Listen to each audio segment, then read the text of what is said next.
Michael Reynolds, CEO of SaveMart grocery chain, disguised himself as a night shift worker in his own store, but what he witnessed that rainy evening between his employees and a homeless man would change not just his life, but the lives of thousands across the city. Michael Reynolds stood in the employee break room of Store Thurstuck 248, adjusting the cheap polyester uniform that felt foreign against his skin. His usual tailored suits and Italian leather shoes had been replaced by worn sneakers, and a badge that read, "Mike Trainee." The reflection in the scratched mirror showed a man few would recognize as the CEO of SaveMart, one of the largest grocery chains in the Pacific Northwest. He ran a hand over his newly grown beard, gray sprinkled throughout, and adjusted the baseball cap that covered his normally well-styled hair. The transformation had taken weeks, growing out his facial hair, practicing a slight slouch to mask his usual confident posture, even working with a consultant to modify his speech patterns. Tonight marked his first shift as part of his personal mission to understand why Store 248's employee satisfaction scores had plummeted, while customer complaints had skyrocketed in the past year. Rain pounded against the break room's small window as thunder rolled in the distance. Seattle's autumn storms had arrived early this year, and tonight's downpour was particularly fierce. Michael checked his watch, 11:45 p.m. His night shift would begin in 15 minutes. "You must be the new guy," a voice called from the doorway. Michael turned to see Sarah Chen, the night shift supervisor, her dark hair pulled back in a practical ponytail, clipboard in hand. He'd memorized her file, but pretended not to know her name. "That's right, Mike Harrison," he responded, intentionally making his voice a bit rougher, less polished. "Starting tonight." Sarah nodded, though her expression remained skeptical. "Night shift's not for everyone. We've had 3 people quit in the past month. Hope you're ready for the real work that keeps this place running." Michael detected a hint of bitterness in her tone. He'd seen the turnover reports, but hearing it directly from a supervisor carried different weight. "I'll do my best," he said simply, playing the role of an eager but uncertain new hire. Sarah led him through the employee corridor toward the main floor. "You'll be stocking shelves in produce first. Jason will show you the ropes." She paused, turning to face him with unexpected intensity. "Look, I don't know what they told you in orientation, but we do things differently on night shift. We have our own way of handling situations. You'll understand soon enough." Before Michael could question what she meant, a crash echoed from the front of the store, followed by raised voices. Sarah's expression shifted from annoyance to something else. Was that concern? She quickened her pace, gesturing for Michael to follow. They emerged onto the main floor to find a cluster of employees near the entrance. Through the glass doors, Michael could see the storm had intensified, rain coming down in sheets. A man stood just inside the entrance, dripping wet, his clothes ragged and torn. A shopping cart lay overturned nearby, spilling what looked like aluminum cans across the floor. "Oh, God, it's Richard again," Sarah muttered, but her tone wasn't angry. It carried a strange mix of worry and resignation. Michael watched as 2 employees he recognized from personnel files, Jason Martinez and Emma Thompson, approached the homeless man. He tensed, expecting them to escort the man out, perhaps call security. It was standard protocol across all SaveMart locations. No loitering, no panhandling, no exceptions. He'd approved that policy himself years ago. But what happened next stopped him cold. Jason reached out and steadied Richard as he swayed slightly. Emma was already grabbing a towel from a nearby cleaning cart. "You're soaked through," she said softly. "Come on. Let's get you warm." Sarah stepped forward, and Michael expected her to stop them. Instead, she turned to him with a challenging look. "Like I said, we do things differently here. You got a problem with that?" Michael watched as his employees, people who made barely above minimum wage, guided the homeless man toward the break room with gentle care. No one reached for the phone to call security. No one cited company policy. They moved with the practiced ease of people who had done this before. "No," he said quietly, his CEO mindset warring with his human heart. "No problem at all." Sarah nodded once, then moved to help clean up the spilled cans. "Richard's been coming here for months," she explained as she worked. "Lost his job at the shipyard last year, then his house. He collects cans to survive. She hesitated, then continued defiantly. "We help when we can. Give him hot coffee, maybe some day-old bread that would get thrown out anyway." Michael knelt to help gather the cans, his mind racing, every item given away, every minute spent. Helping Richard was technically theft of company time and resources. By corporate standards, these employees were breaking rules left and right. Yet, as he watched them work, saw their quiet efficiency and genuine compassion, he realized he was witnessing something far more valuable than strict policy adherence. "The corporate types wouldn't understand," Sarah continued, unaware of the irony. "They sit in their offices making rules about people they never see. But we're here every night. We see what's happening in our community. Sometimes you have to choose between being a good employee and being a good human being." Thunder crashed outside as Michael absorbed her words. In his 20 years building SaveMart from a small local chain into a regional powerhouse, he'd always prided himself on running a tight ship. Efficiency, consistency, profitability, these were the metrics that mattered. But watching his night shift crew care for Richard with such natural grace made him question everything he thought he knew about what made a store truly successful. The real question was, what would he do with this revelation? Michael spent the next hour mechanically stocking shelves alongside Jason, his mind still processing what he'd witnessed. Every few minutes, his eyes would drift toward the break room where Richard sat with Emma, wrapped in a clean blanket someone had retrieved from the store's camping section. Another violation of protocol. "You're doing it wrong," Jason said, interrupting Michael's thoughts. He demonstrated the proper way to arrange the produce, maintaining strict rotation of stock. "Oldest in front, newest in back. We can't waste anything." The emphasis on waste caught Michael's attention. He'd always viewed inventory management through the lens of profit margins, but Jason's tone suggested something more personal. As they worked, other employees drifted by, each acknowledging Jason with respect that seemed to go beyond his position as a simple stock clerk. "How long have you been working here?" Michael asked, carefully maintaining his role as the naive newcomer. Jason arranged a row of bell peppers with practiced precision. 5 years, started right after I got out of the shelter myself." He glanced at Michael, gauging his reaction. "Yeah, I was homeless too, lived in my car for 8 months. After losing my apartment, nobody would hire me because I didn't have a permanent address." Michael's hands stilled on a crate of tomatoes. He'd never heard this part of Jason's story, despite having signed off on his original hiring paperwork. "What changed?" "Sarah," Jason said simply. "She was working as a cashier back then. Found me sleeping in my car in the parking lot one morning. Instead of calling the cops, she helped me apply for a job here. The previous manager, old Pete Williams, he gave people chances." Jason's voice carried a note of bitterness.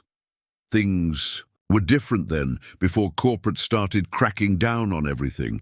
The words stung. Michael remembered implementing those stricter policies 3 years ago, aiming to increase efficiency and reduce shrinkage. He'd never considered the human cost of those decisions. A commotion near the front drew their attention. 2 teenage boys had entered the store, soaked from the rain and looking nervous. Michael recognized the type, possible shoplifters. He'd written many of the loss prevention guidelines himself, but before security could respond, Sarah approached the boys with the same concern she'd shown Richard. "You two shouldn't be out in this weather," she said firmly but kindly.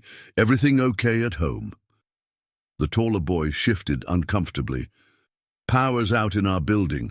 Mom's working night shift at the hospital. We needed somewhere warm to stay for a few hours." Michael watched in amazement as Sarah transformed his grocery store into a sanctuary. She set the boys up at the store's small cafe with hot chocolate. Paid for from her own pocket, he noted, and kept a watchful eye on them while continuing her duties.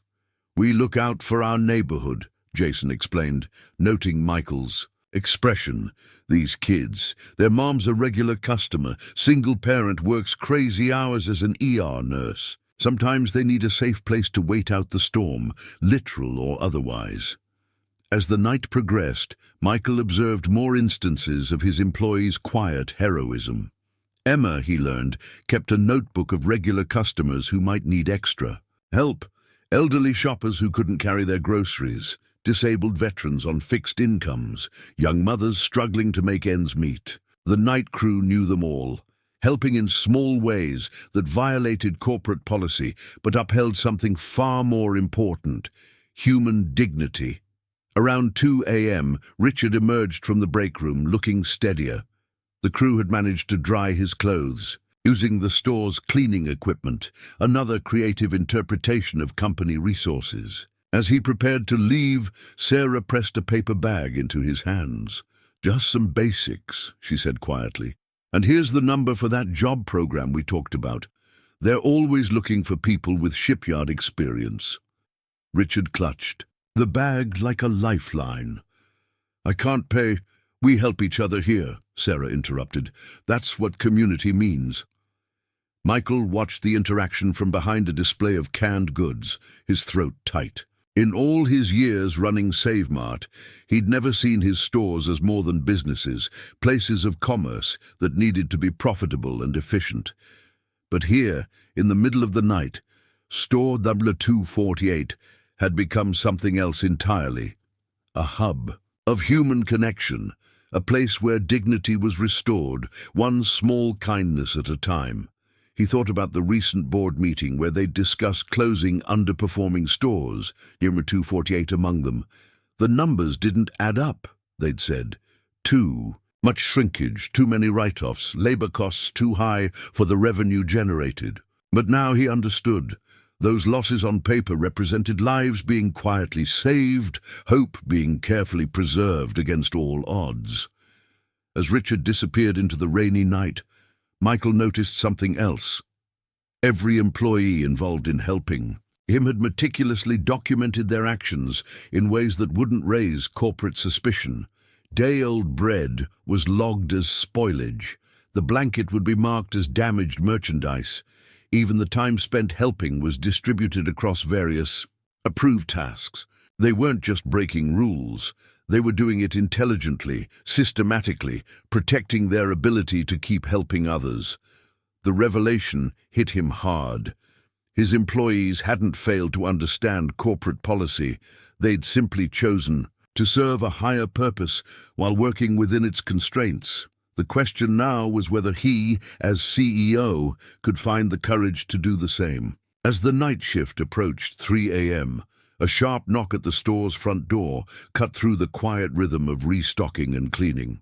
Through the rain-streaked glass, Michael could see a police officer standing beside a woman and 3 small children, all drenched and shivering. Sarah rushed to the door, recognition flashing across her face as she unlocked it. "Officer Martinez," she greeted him, ushering the group inside. "What happened?" The officer, a weathered man with kind eyes, kept his voice low. "Domestic situation, 3 blocks over. Mom and kids need a safe place while we process the scene. Thought of you folks right away." Michael watched from behind a display of breakfast cereals as his night crew sprang into action with practiced efficiency. Emma appeared with clean towels and a first aid kit. Jason quickly cleared space in the break room, while another employee, Tom, began brewing fresh coffee. The youngest child, a girl no more than 4, clung to her mother's leg, crying softly. Sarah knelt down to her level, speaking gently. "Hey there, sweetheart. Would you like to see something magical?" She produced a small stuffed bear from behind the customer service desk, part of a display that was supposed to be strictly for sale. Michael made a mental note to check the store's inventory shrinkage reports later. How many similar sales, losses represented moments of crisis and compassion like this?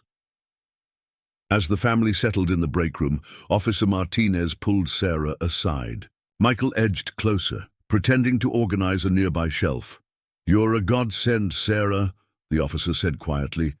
"The women's shelter is full tonight, and the emergency housing wait list is 3 months long. They'll need somewhere to stay for at least a few days." Sarah nodded, already pulling out her phone. "I'll call Pastor Marcus at First Methodist. They've been running that temporary housing program in their community center. Between that and our employee assistance fund, we should be able to help." Michael froze. Employee assistance fund. He'd never approved any such program. As he listened, Sarah and Officer Martinez discussed a seemingly well-established underground network of community resources, churches, non-profits, and individuals working together to fill the gaps in the system. The conversation was interrupted by a sharp voice from the front of the store. "What the hell is going on here?" Michael's heart sank as he recognized Robert Keller, the regional manager he'd appointed last year. Known for his strict adherence to corporate policies, Keller had been conducting surprise night audits of stores in his district. Sarah straightened, positioning herself between Keller and the break room. "Mr. Keller, I can explain why you've turned my store into a homeless shelter." Keller's voice dripped with disdain. "First, that vagrant earlier. Yes, security cameras caught that little charity session. And now this?" He gestured toward the break room. "This ends now. Clear them out and report to my office first thing tomorrow. All of you." Officer Martinez stepped forward. "Sir, this is a police matter." "This is private property," Keller cut him off. "And these employees are violating multiple company policies. I don't care if they're Mother Teresa themselves. Rules are rules." Michael saw the fear on his employees' faces. Fear not for themselves, but for all the people they'd no longer be able to help. The mother in the break room hugged her children closer, hearing the raised voices. The youngest girl clutched her gifted bear, tears welling up again. Jason moved to stand beside Sarah. "If you're firing anyone, start with me. I'm the one who started the Employee Assistance Fund." "No," Emma joined them. "We all did. We pool our money to help people in crisis. Every one of us chose this." One by one, the night crew gathered, forming a protective barrier between their manager and the family they were sheltering. Michael watched in awe as these minimum-wage workers, who could barely afford their own necessities, stood ready to sacrifice their jobs to help strangers. Keller pulled out his phone. "This is exactly why this store's numbers are in the toilet. You're all fired, effective immediately. I'm calling corporate security." "No, you're not." Michael stepped forward, his voice carrying the authority he'd spent weeks disguising. He reached up and removed his cap, straightening to his full height. "Put the phone down, Robert." The color drained from Keller's face. "Mr. Reynolds, why are you—" "Undercover, boss," Sarah whispered, realization dawning on her face. The night crew exchanged shocked glances, but notably, none of them stepped away from their protective stance around the aiguille. Break room. Michael faced Keller directly. "You're right about one thing. Store number 248's numbers don't match our corporate expectations." He paused, looking at each member of the night crew. "They exceed them in ways we never thought to measure." The silence in the store was deafening. Rain continued to drum against the windows, but inside everyone stood frozen. Sarah's hands trembled slightly, but she maintained her protective stance in front of the break room. The mother and her children watched through the doorway, clutching each other tightly. Keller recovered first, his face shifting from shock to calculated appeasement. "Mr. Reynolds, I apologize for not recognizing you, But surely you understand these violations can't continue. The liability alone. The liability? Michael's voice was quiet, but carried an edge that made Keller step back. Let's talk about liability, Robert. Let's talk about the human cost of the policies you've been so zealously enforcing. He turned to his night crew, seeing them with new eyes, not as rule breakers, but as community builders. How many people have you helped this year? And please, be honest, no more hiding. Sarah straightened her shoulders, meeting his gaze directly. We keep records, sir, detailed ones. 372 people in crisis received emergency assistance. 89 homeless individuals connected to shelters or job programs. 42 domestic violence survivors helped to safety. She paused, then added firmly, and we did it all while maintaining one of the lowest inventory shrinkage rates in the district. Michael nodded, impressed but not surprised by their meticulous documentation. Show me. Sarah led him to the customer service desk, pulling out a worn notebook hidden behind employee manuals. Inside, he found carefully coded entries tracking every instance of aid given, resources used, and outcomes achieved. They had created a sophisticated system of community support right under corporate's nose. Look at these numbers, he said to Keller, who had followed them. They've turned our store into a vital community resource while still running an efficient business. That's not a liability, it's an asset we never knew we had. Keller's face reddened. But the profit margins, have you looked at customer loyalty rates for this store? Michael interrupted. They're through the roof. Word of mouth bringing in new customers. Repeat business from families who know we care. He traced a finger down Sarah's neat columns of data. This isn't just charity. It's community investment. He walked back to the night crew, who still stood uncertain of their fate. I came here because this store's employee satisfaction scores had plummeted. Now I understand why.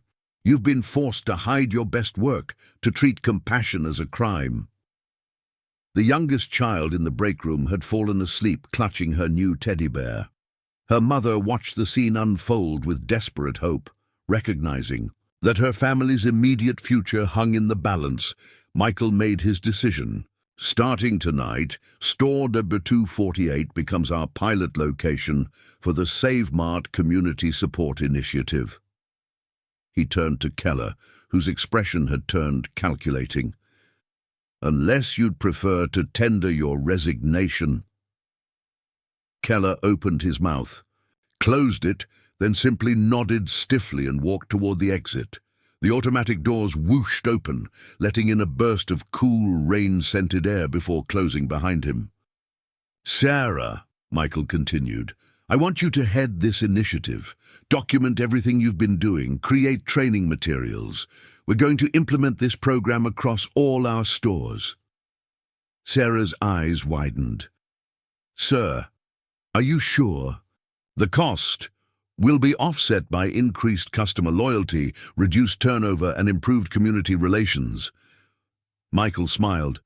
Besides, I think it's time SaveMart lived up to its name, saving more than just money.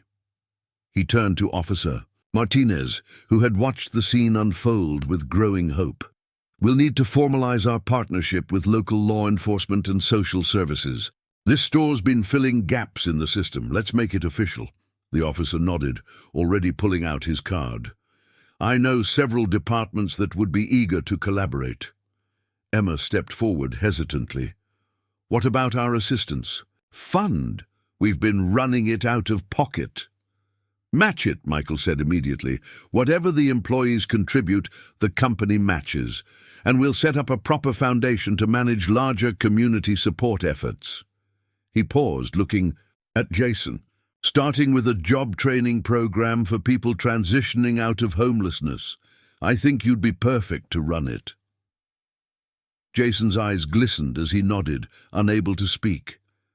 The mother in the break room had begun to cry silently, hope replacing the fear in her eyes. Her middle child tugged at her sleeve, whispering loud enough for everyone to hear, Does this mean we can stay, Mama? Yes, Sarah answered firmly, looking to Michael for confirmation. He nodded, and she continued with more confidence. Yes, you can stay, and we'll help you find something permanent tomorrow.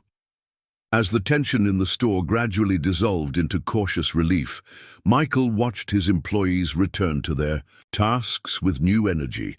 They moved with the pride of people whose secret good works had finally been recognized and validated. The store seemed to pulse with renewed purpose, as if the building itself could breathe easier. Thunder rumbled outside, but inside store number 248, a different kind of storm had passed. In its wake, something new and powerful was taking root, a vision of business that measured success not just in dollars, but in lives changed and communities strengthened. 6 months later, Michael stood in the same store, but the atmosphere couldn't have been more different. The harsh fluorescent lights had been replaced with warmer, energy-efficient LEDs. A small but welcoming cafe area had been carved out near the entrance, where community members could get a hot drink and connect with social services. The employee break room had been expanded into a proper community resource center, staffed by a rotating team of social workers and job counselors, but the biggest changes weren't physical. "Mr. Reynolds!" a familiar voice called out. Richard, the homeless man from that rainy night, approached with confident steps. He wore a SaveMart uniform now, his badge identifying him as a department supervisor. "The new shipyard partnership program you wanted to hear about? We've placed 15 workers in the past month alone." Michael smiled, remembering the desperate man who'd stumbled in from the storm half a year ago. "That's fantastic, Richard.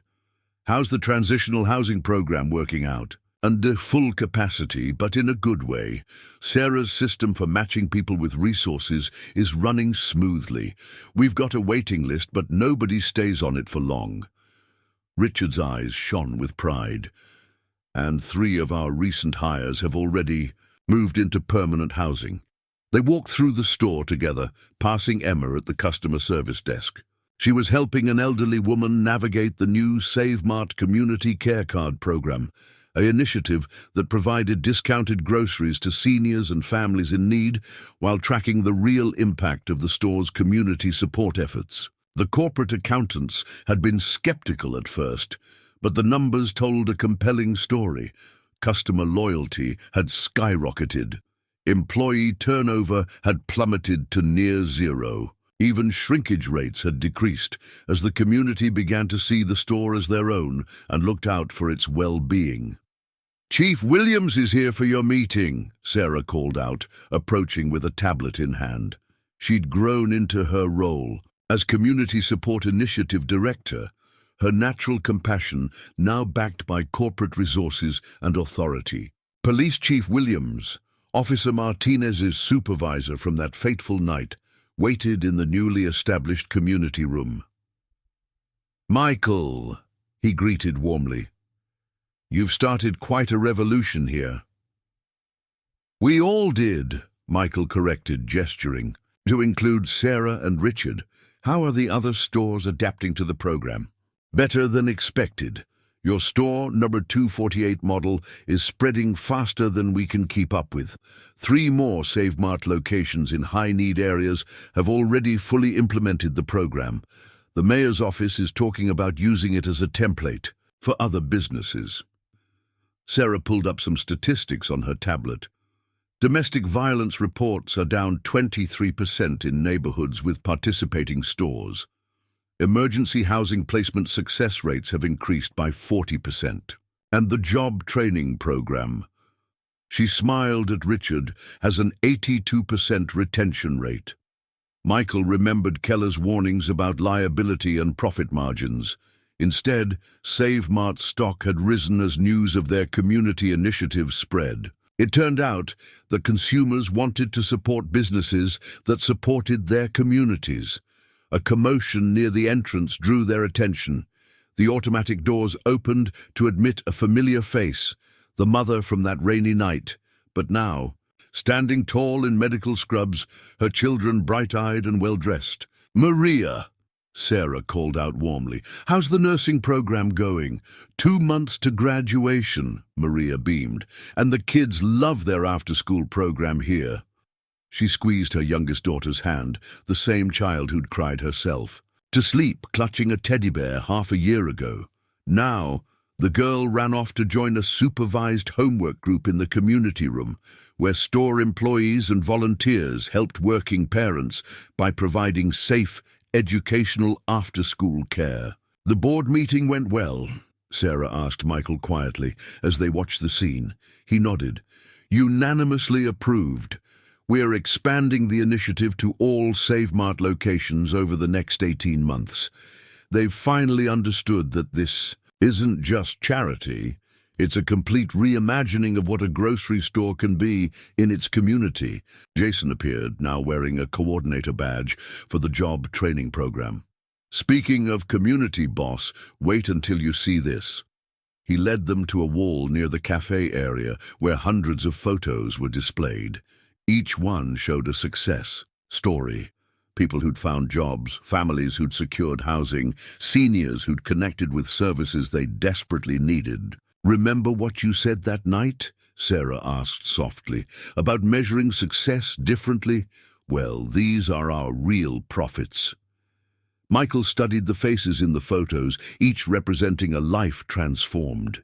He thought about how close this store had come to being shut down for underperforming, when in reality it had been pioneering a new way of doing business. A small plaque beneath the photo wall caught his eye. It read, "Every community has its storms. Be a shelter." "We're adding a new wing next month," Sarah continued. "Classroom space for GED programs, financial literacy workshops, job training. The mayor's office is partnering with us to create a one-stop resource center model." Michael took in the bustling store around him. Not just a place to buy groceries, but a hub of community transformation. What had started with one act of kindness on a rainy night had grown into something that was changing lives across the city. "You know what the best part is?" Richard said, gesturing to a group of new employees being trained near the produce section. "Every person we help becomes someone who helps others. The ripples just keep spreading." 1 year to the day after that transformative rainy night, Michael stood on a makeshift stage in store number 248's expanded community center. Camera crews from local news stations jostled for position as Mayor Chen approached the podium. The room was packed with employees, community members, and corporate executives from other retail chains, all eager to learn about what the press had dubbed the SaveMart revolution. But Michael's attention was drawn to the back of the room, where Sarah and her team had set up extra chairs for the store's regular visitors. The elderly couple who came every morning for coffee and companionship, the teens from the homework club, the job training graduates in their crisp uniforms. These were the real VIPs, the people whose lives had been woven into the fabric of this experiment in compassionate commerce. "When we first heard about SaveMart's community initiative," Mayor Chen began, "we were skeptical. Businesses talk about social responsibility all the time, but talk is cheap. What store number 248 has achieved goes beyond corporate philanthropy. They've created a new model for how businesses can serve as anchors of community resilience." Michael watched Jason adjust, the tie he'd helped him pick out for the occasion. As head of the job training program, Jason had transformed his own experience of homelessness into a blueprint for helping others. His program had expanded to 12 SaveMart locations, with a waiting list of stores eager to implement it. Emma, now the community resource coordinator, stood nearby with her ever-present tablet, already taking notes for the next phase of expansion. The simple notebook of that first night had evolved into a sophisticated database tracking community needs and outcomes, but she still kept the original as a reminder of how it all began. "The numbers speak for themselves," the mayor continued. 70% reduction in food insecurity among seniors in participating store neighborhoods. 52% decrease in emergency room visits for preventable conditions. 800 families transitioned from crisis to stability. Michael's mind drifted to the board meeting where he'd first proposed expanding the program company-wide. The skeptics had demanded hard data on the business impact. He'd shown them the spreadsheets: increased customer loyalty, reduced shrinkage, improved employee retention. But then he'd shown them something else: the faces and stories behind the numbers. He'd brought in Richard to tell his story, from homeless can collector to department supervisor. Maria spoke about how the store's support had enabled her to complete her nursing degree while keeping her children safe and cared for. One by one, success stories stepped forward, until even the most hardened executives understood that they weren't just running grocery stores, they were building communities. A movement near the entrance caught Michael's attention. Robert Keller, his former regional manager, slipped into the back of the room. After that confrontational night, Keller had resigned rather than adapt to the new approach. But something had changed. Michael had heard through the grapevine that Keller had been doing consulting work with other retail chains, trying to help them implement their own versions of the community support model. Today, Mayor Chen announced, we're not just celebrating one store's success. We're launching the Community Anchor Business Initiative, a citywide program that will help other businesses transform their operations to better serve their neighborhoods. And it all started here, with a group of night shift workers who refused to choose between following rules and following their hearts. Sarah stepped forward to present the implementation guide she and her team had developed.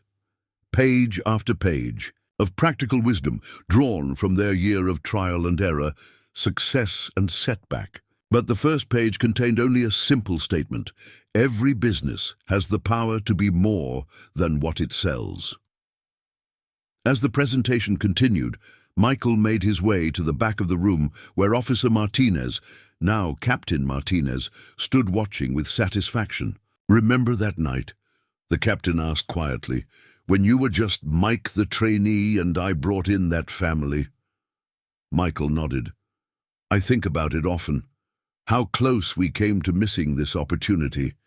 If Keller had arrived first, if I hadn't been there undercover." "Sometimes the biggest changes start with the smallest choices," Martinez mused. "One person deciding to bend a rule to help another."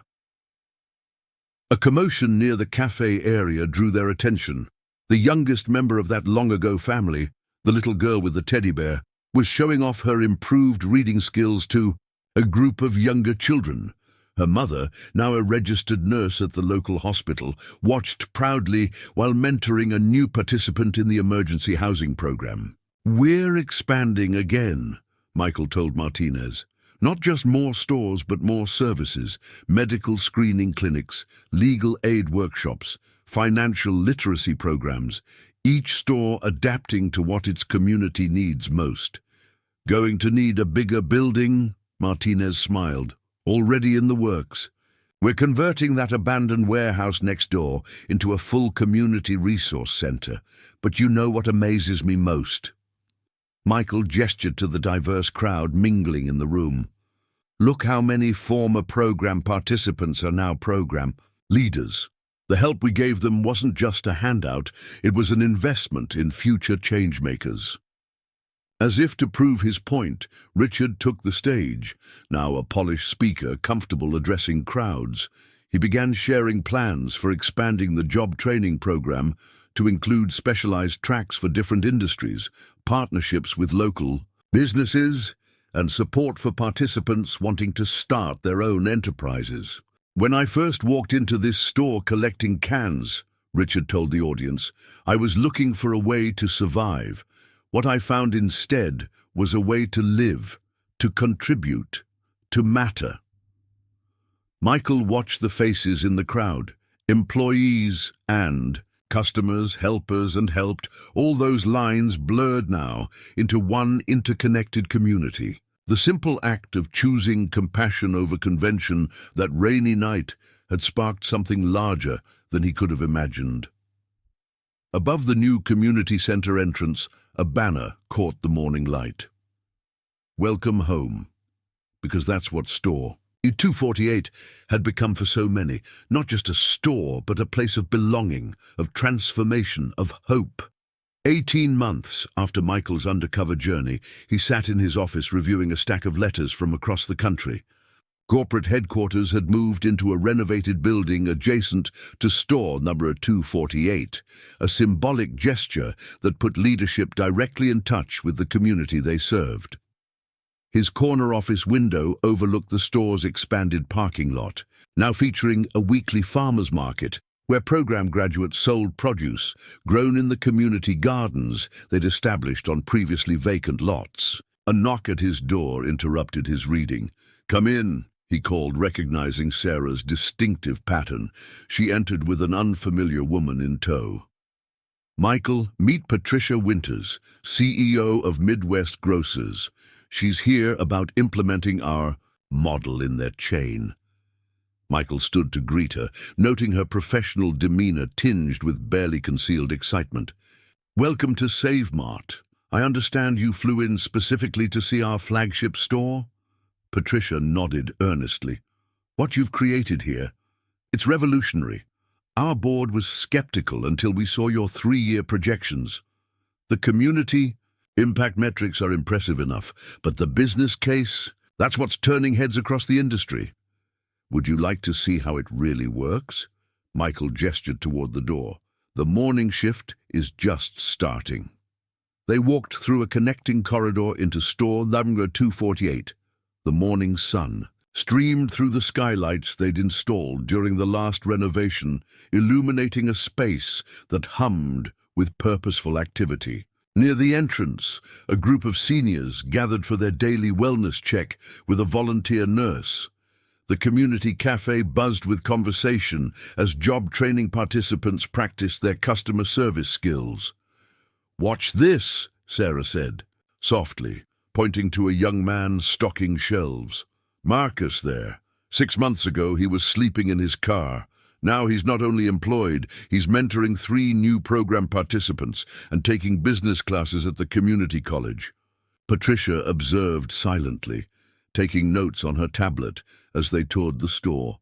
They passed the expanded produce section, where local farmers sold their goods through a cooperative purchasing program. A cooking demonstration was underway, teaching families how to prepare healthy meals on a budget.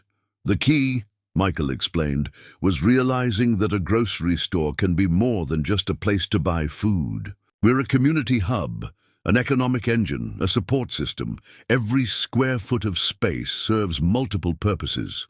They approached the Career Development Center, formerly the store's excess storage area. Through the glass walls, they could see Jason leading a workshop on interview skills. His class was a mix of ages and backgrounds. A teenager in a worn hoodie sitting next to a middle-aged woman in scrubs, both taking notes intently.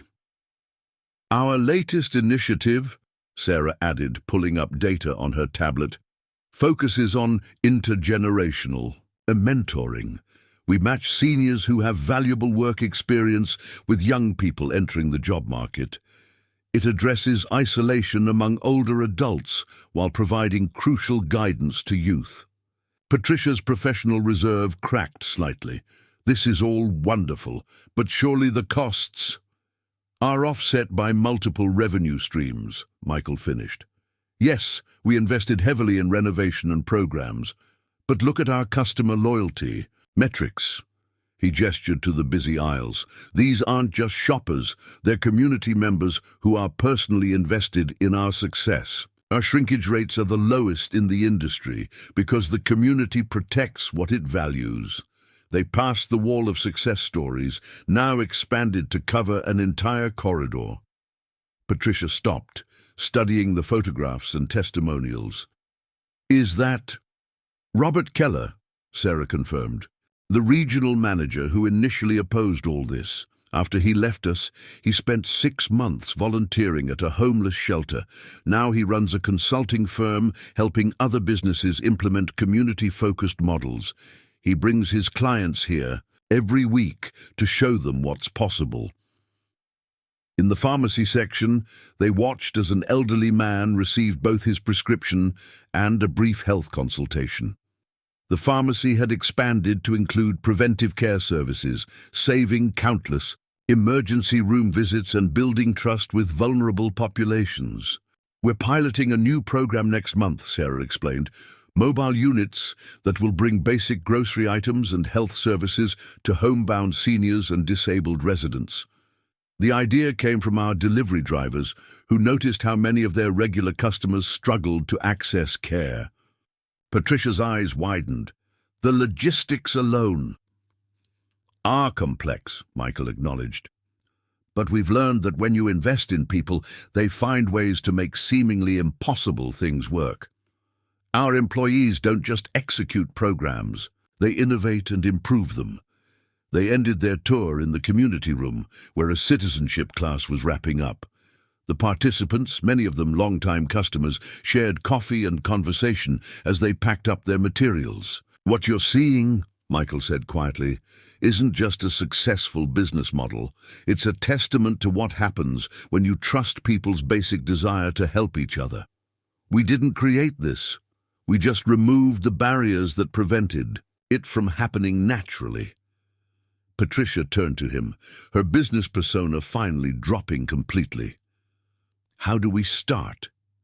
Michael smiled, remembering his own journey from skeptic to believer. "It begins with a simple choice, deciding that your business can be more than what it sells. The rest," he gestured to the vibrant community around them, "grows from there." As they walked back to his office to discuss implementation details, Michael caught sight of a familiar face through the window, Richard, leading a group of business students on a tour of their own. The former can collector was now a regular guest lecturer at the local university's business school, teaching a course on social entrepreneurship and community-based business models. The rain had started again outside, much like that fateful night that had started it all. But now, instead of people seeking shelter from the storm, they were creating shelter for others. Each drop of compassion that had fallen that night had grown into an ocean of change, rippling out far beyond the walls of one grocery store. 2 years after store number 248's transformation, Michael found himself in an unexpected place, a university auditorium filled with eager business students. He'd been invited to deliver a guest lecture at Harvard Business School, where store number 248 had become a case study in sustainable community-centered business practices. As he stepped up to the podium, he spotted familiar faces in the front row. Adrian, the teenager in the worn hoodie from Jason's first job training class, now a junior studying business management on a full SaveMart scholarship. Beside him sat Maria's oldest daughter, Lisa, who'd been inspired to pursue a degree in social entrepreneurship after watching her mother's journey from crisis to community leader. "Who can tell me," Michael began, "the true purpose of a business?" Hands shot up across the auditorium. "Profit maximization," one student called out. "Shareholder value," said another. Michael smiled, remembering his own certainty about such answers 2 years ago. "Those were my answers too once, but let me tell you about a rainy night that changed everything I thought I knew about business." As he shared the story, he clicked through slides showing store number 248's evolution. But instead of focusing on the usual metrics, he highlighted the invisible ledger of human capital, the network of relationships, the restored dignity, the rekindled hope that had proven more valuable than any traditional asset. "Last month," he continued, "the Congressional Committee on Economic Development invited our team to testify about community-based business models. They're considering legislation to incentivize companies that adopt similar practices. But here's what fascinated me. Half of our presentation team consisted of former program participants who are now corporate leaders themselves. He gestured to the back of the auditorium, where Sarah sat with a group of corporate executives from across the globe. She'd recently been promoted to Chief Community Impact Officer, a position that didn't exist 2 years ago but was now being replicated by companies worldwide. But the real innovation, Michael explained, isn't in our programs or policies. It's in the shift from seeing community support as charity to recognizing it as a fundamental business function. Every dollar we invest in our community returns tenfold in loyalty, innovation, and sustainable growth. A student raised her hand. But what about companies that can't afford such extensive community programs? An excellent question. Michael nodded. Let me introduce you to someone who can answer it better than I can. From the side entrance, Emma wheeled in Mr. Chen, the owner of a small family grocery that had initially struggled to compete with SaveMart. Rather than try to put him out of business, they'd partnered with his store, helping him implement scaled-down versions of their community programs. My store is 1/10 the size of SaveMart, Mr. Chen spoke softly but firmly. But size isn't what matters. We started small. Just a corner for community notices, a few chairs where elderly customers could rest. Now we're a satellite location for SaveMart's job training program, and our business has grown by 40%. The students furiously took notes as Mr. Chen described how small businesses could adapt the model to their scale and resources. Michael watched their faces, recognizing the same spark of revelation he'd experienced that rainy night. After the lecture, a small group of international students approached him. In our countries, one began hesitantly, we face different challenges. How can this model be adapted? Michael directed them to a quiet corner where Richard was setting up for his afternoon workshop. The former can collector had become an expert in adapting the SaveMart model for different cultural and economic contexts. He'd recently returned from a month in Southeast Asia, where he'd helped local businesses develop their own community support networks. The principles remain the same, Richard explained, pulling up examples on his tablet. Listen to your community. Remove barriers. Create connections. The specific programs will look different in rural India than they do in urban America, but the fundamental human needs, dignity, opportunity, belonging, those are universal.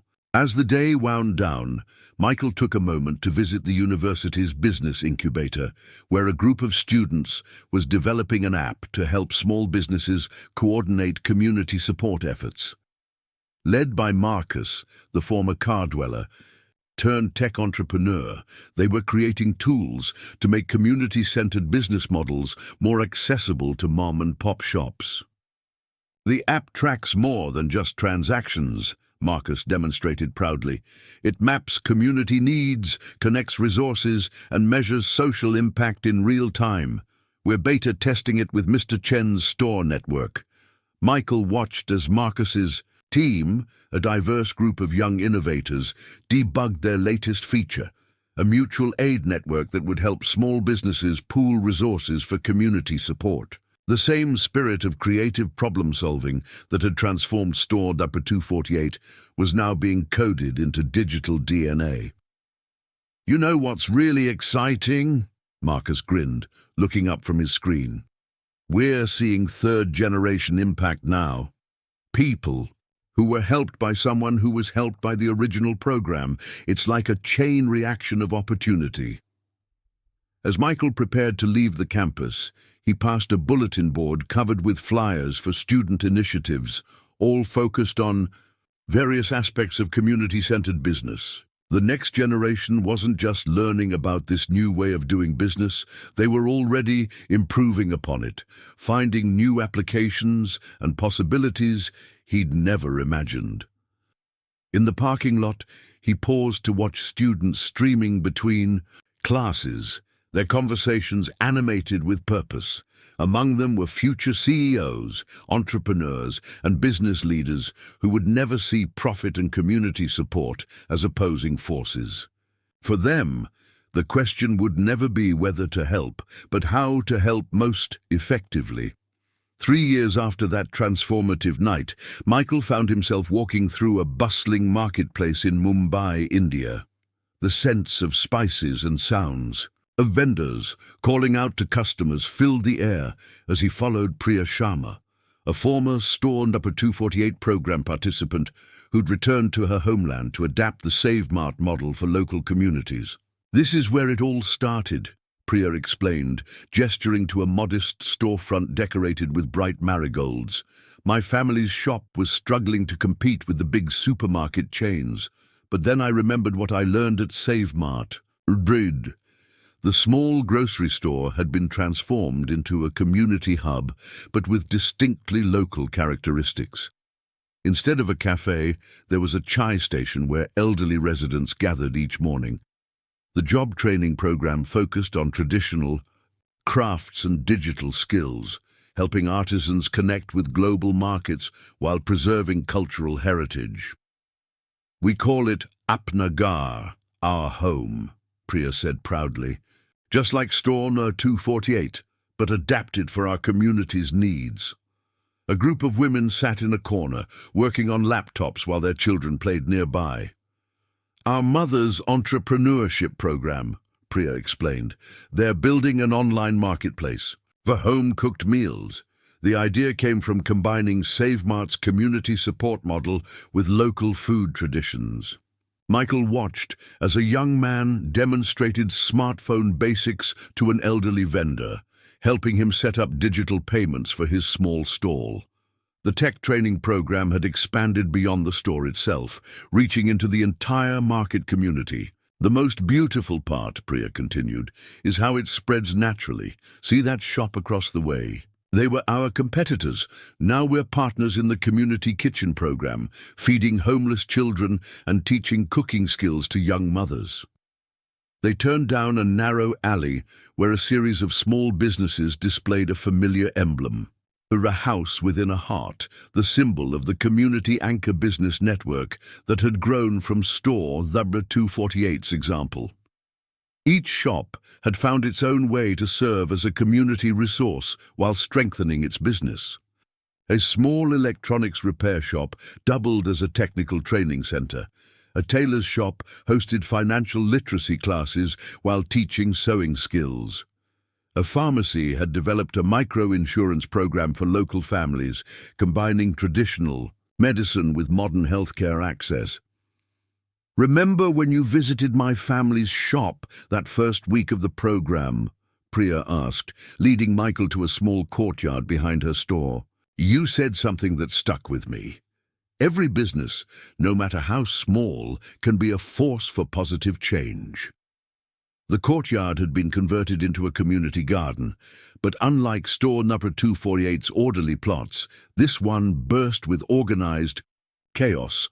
Medicinal herbs growing alongside vegetables, children's artwork decorating the walls, and elderly gardeners teaching young apprentices about traditional farming methods. "We've created something unique here," Priya continued.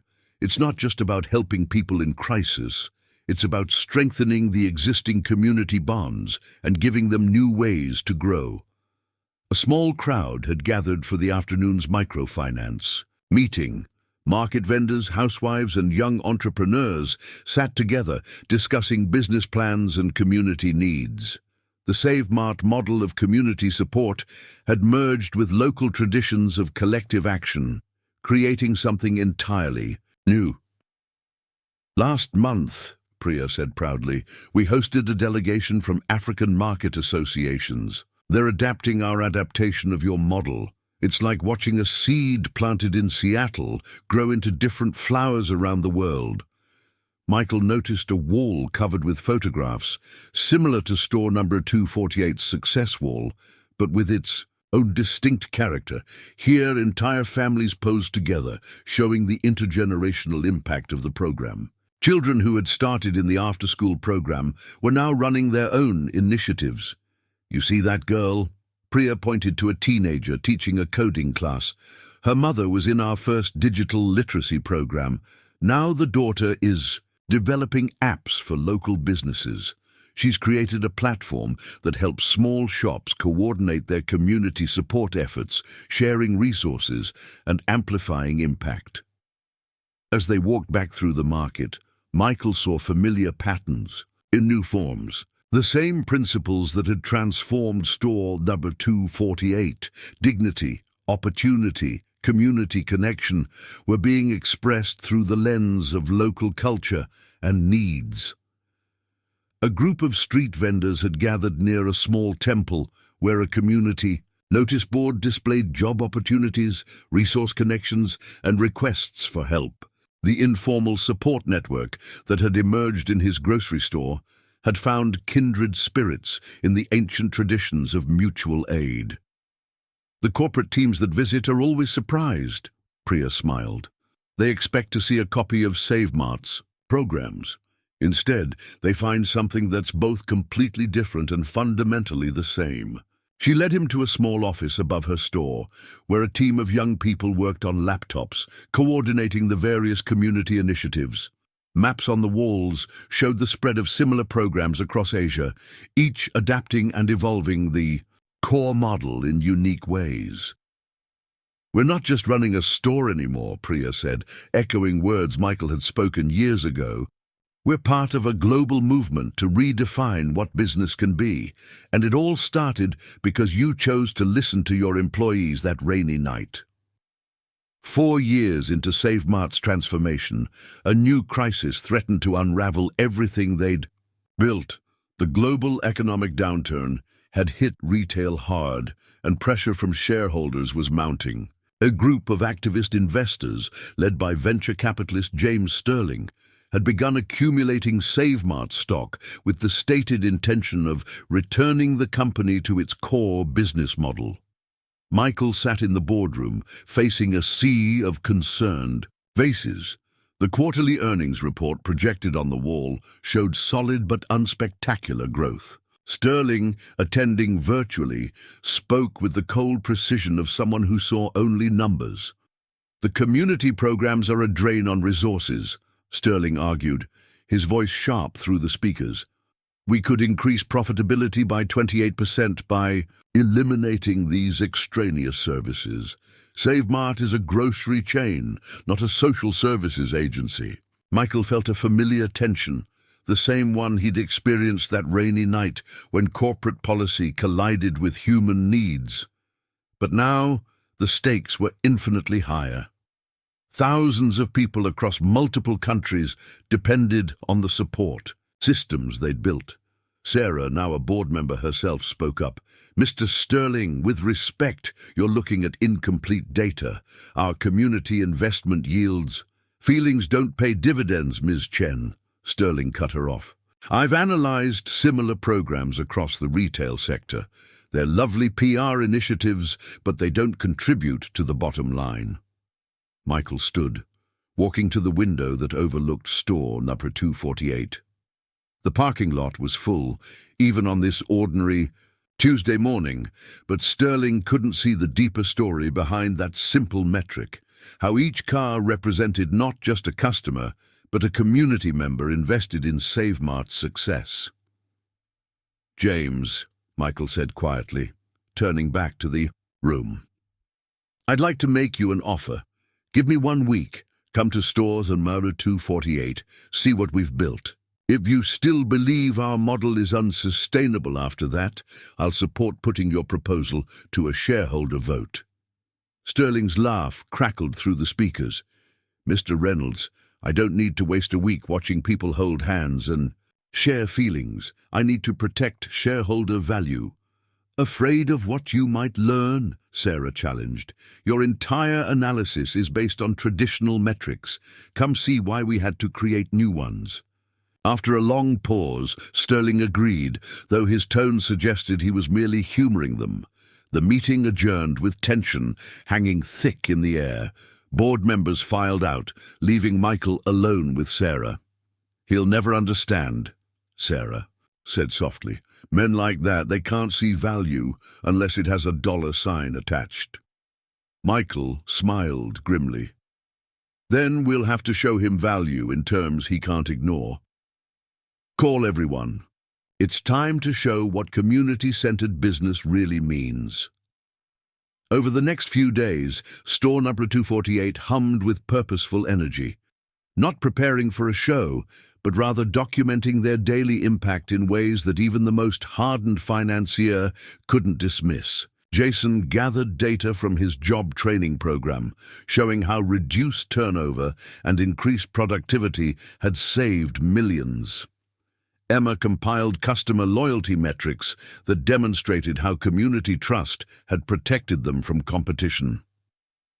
The night before Sterling's visit, Michael walked the store alone, remembering how it had all begun. Near the entrance, a young mother struggled with grocery bags while keeping an eye on her toddler. Without prompting, 2 teenage program participants rushed to help her, kids who just months ago had been classified as at-risk youth. "Mr. Reynolds," a voice called out. He turned to find Marcus, the former car dweller who now managed their technology initiatives. "We've finished compiling the impact algorithms, but I think we need to show him something else too." Marcus led him to the community center, where a surprising scene unfolded. Dozens of program participants, past and present, had gathered voluntarily. They weren't there to protest or plead, but to prepare their own presentation for Sterling. "He wants to see numbers." Marcus gestured to the group. "Let's show him how to count things that really matter." As Michael watched them work, he realized they weren't just fighting to save programs or protect jobs. They were defending a fundamental truth that Sterling had missed. The most valuable assets a business could have weren't listed on any balance sheet. Tomorrow would test everything they believed about the relationship between profit and purpose. But looking at the determined faces around him, Michael knew they had already won the most important victory. They had built something that people would fight to preserve. The question was, could they make a man who worshipped at the altar of ROI see the true return on investment in human potential? James Sterling arrived at store number 248 precisely at 7 a.m., dressed in an impeccable suit that seemed out of place among the early morning shoppers. Michael noted how he immediately began scanning the store with calculating eyes, probably mentally cataloging every inefficiency he could spot. "Your security guard just helped an elderly woman with her bags," Sterling commented, checking his Rolex. "That's not in their job description. Liability issue." Michael nodded to the guard in question, Tom, a retired police officer who'd joined them 2 years ago. "Follow me, James. I want to show you something before we look at any numbers." They walked toward the pharmacy section, where a small line had formed. But instead of impatient customers, Michael saw people chatting familiarly with each other and the staff. Dr. Patricia Wong, their head pharmacist, was spending extra time with each person, checking in on more than just their prescriptions. "Time inefficiency," Sterling muttered, making notes on his tablet. Customer throughput could be increased by 40% with standardized interaction protocols. Just then, Dr. Wong's careful attention paid off. She noticed something off in an elderly man's new prescription, a potential interaction that could have been dangerous. The man's doctor had been unaware of another medication he was taking. "That prevention just saved our insurance provider thousands in potential claims," Michael pointed out. "More importantly, it saved Mr. Chen from a hospital visit. He's been shopping here for 30 years and brings his entire extended family with him." Sterling's expression remained unchanged, but he noted something on his tablet. They moved through the store, encountering more examples of what Sterling saw as inefficiencies and what Michael knew as community investment. A young man stocking shelves paused his work to help a mother find gluten-free options for her newly diagnosed child. The cafe manager was teaching basic business math to a group of teenage entrepreneurs. "Your labor costs must be astronomical," Sterling observed. watching a training session in progress. These people spend more time helping than selling. "Let me introduce you to someone," Michael said, leading him to the store's technology hub. Marcus sat surrounded by screens displaying real-time data about store operations, community needs, and program impacts. "Mr. Sterling," Marcus began, pulling up a complex series of graphs. "4 years ago, I was homeless, sleeping in my car. Today, I manage a system that's revolutionizing retail community engagement. The algorithm we developed has been licensed to 12 other retail chains, generating more revenue than traditional store operations in this location." Sterling's eyebrows rose slightly, the first crack in his armor. He studied the data more carefully now, particularly the correlation between community program participation and long-term customer value. "These patterns," he murmured, leaning closer to the screen. "You're showing causation between community, investment and market share growth." "More than that," Marcus explained, pulling up more data. "We're demonstrating how community trust creates resilience against market fluctuations. During the last economic downturn, stores running our model showed 23% less revenue decline than traditional locations." For the next hour, Marcus walked Sterling through layers of data that translated community impact into the financial metrics he understood. Customer acquisition costs dropped by 60% through word of mouth in neighborhoods with active program participants. Shrinkage rates plummeted when communities felt ownership in store success. Employee turnover, a massive cost in retail, had nearly vanished. But the real innovation, Marcus continued, is in our predictive models. We can now anticipate community needs and adjust resources proactively, preventing costly social issues before they develop. Sterling's attention was caught by a particular graph. This spike in revenue, it's counter to market trends during that period. "Remember the Williams factory closure last year?" Michael explained. 3,000 jobs lost overnight. Traditional retailers saw sales drop 40% in affected neighborhoods. But our stores, the community support networks we'd built, helped families weather the crisis. We actually saw increased customer loyalty during that period. They moved to the community center where Sarah waited with more evidence. She showed Sterling their microfinance program's success rates, the healthcare cost reductions achieved through preventive services, the educational outcomes that had attracted government grants and corporate partnerships. "You're not just running a grocery store," Sterling said slowly, understanding finally dawning. "You've created a self-sustaining ecosystem of social and financial capital. One that generates more profitable returns than traditional retail models," Sarah added. "Because we're not just selling groceries, we're investing in our customer base's ability to keep buying groceries." Sterling was silent for a long moment, watching a group of program participants set up for the day's activities. His tablet, filled with notes about inefficiencies, remained untouched. "Show me everything," he said finally. "Not just the data. I want to understand how this actually works." As the morning wore on, Sterling's transformation from skeptic to student became increasingly apparent. In the job training center, he sat in on a class where former program participants now taught financial literacy to new community members. His tablet lay forgotten on the table as he watched a young woman named Teresa explain how she'd gone from facing eviction to owning her own bookkeeping service. The traditional model would have seen Teresa as a liability, a struggling customer who could barely afford groceries, Jason explained. "We saw her as an untapped asset. Her struggle taught her budgeting skills that now help others avoid the same pitfalls." Sterling leaned forward.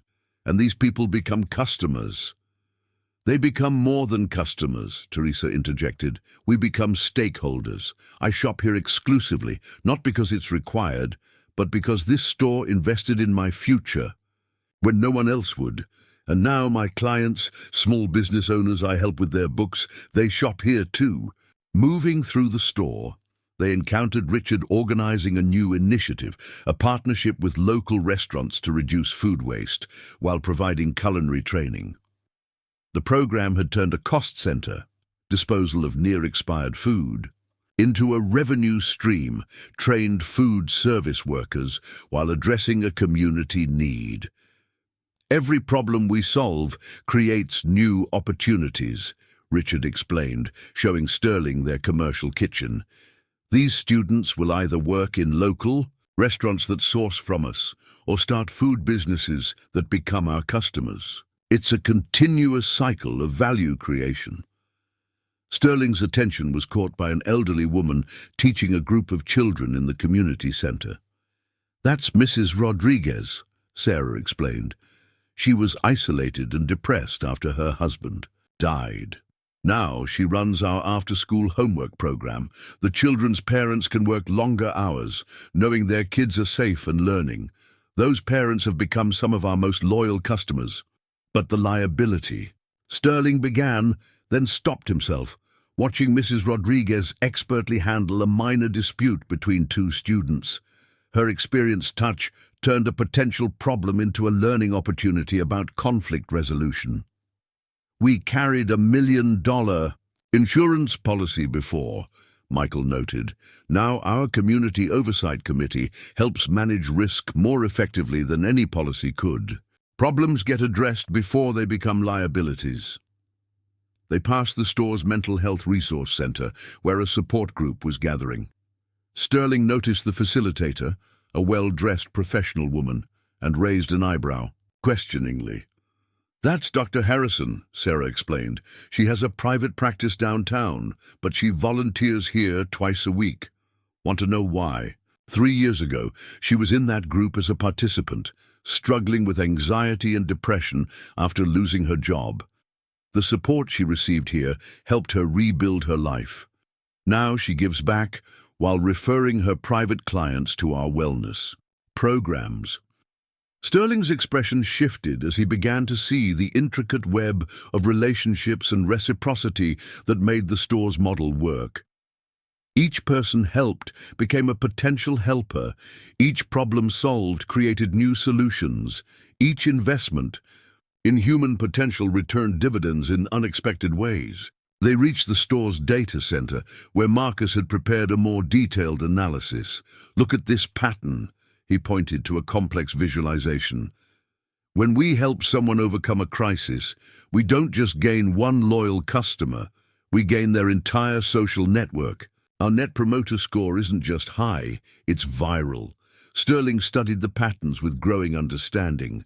You're not just building customer loyalty, you're creating community resilience, and that resilience protects and grows our business. Michael finished. "During economic downturns, natural disasters, or personal crises, our customers don't just abandon us for cheaper options. They work with us to find solutions because they know we're invested in their success." A commotion near the entrance drew their attention. A young man had walked in, looking distressed and aggressive. Before security could respond, 3 program participants approached him with calm confidence. Within minutes, they had diffused the situation and were leading him to the resource center. 2 years ago, that young man would have been treated as a security threat, Sarah explained.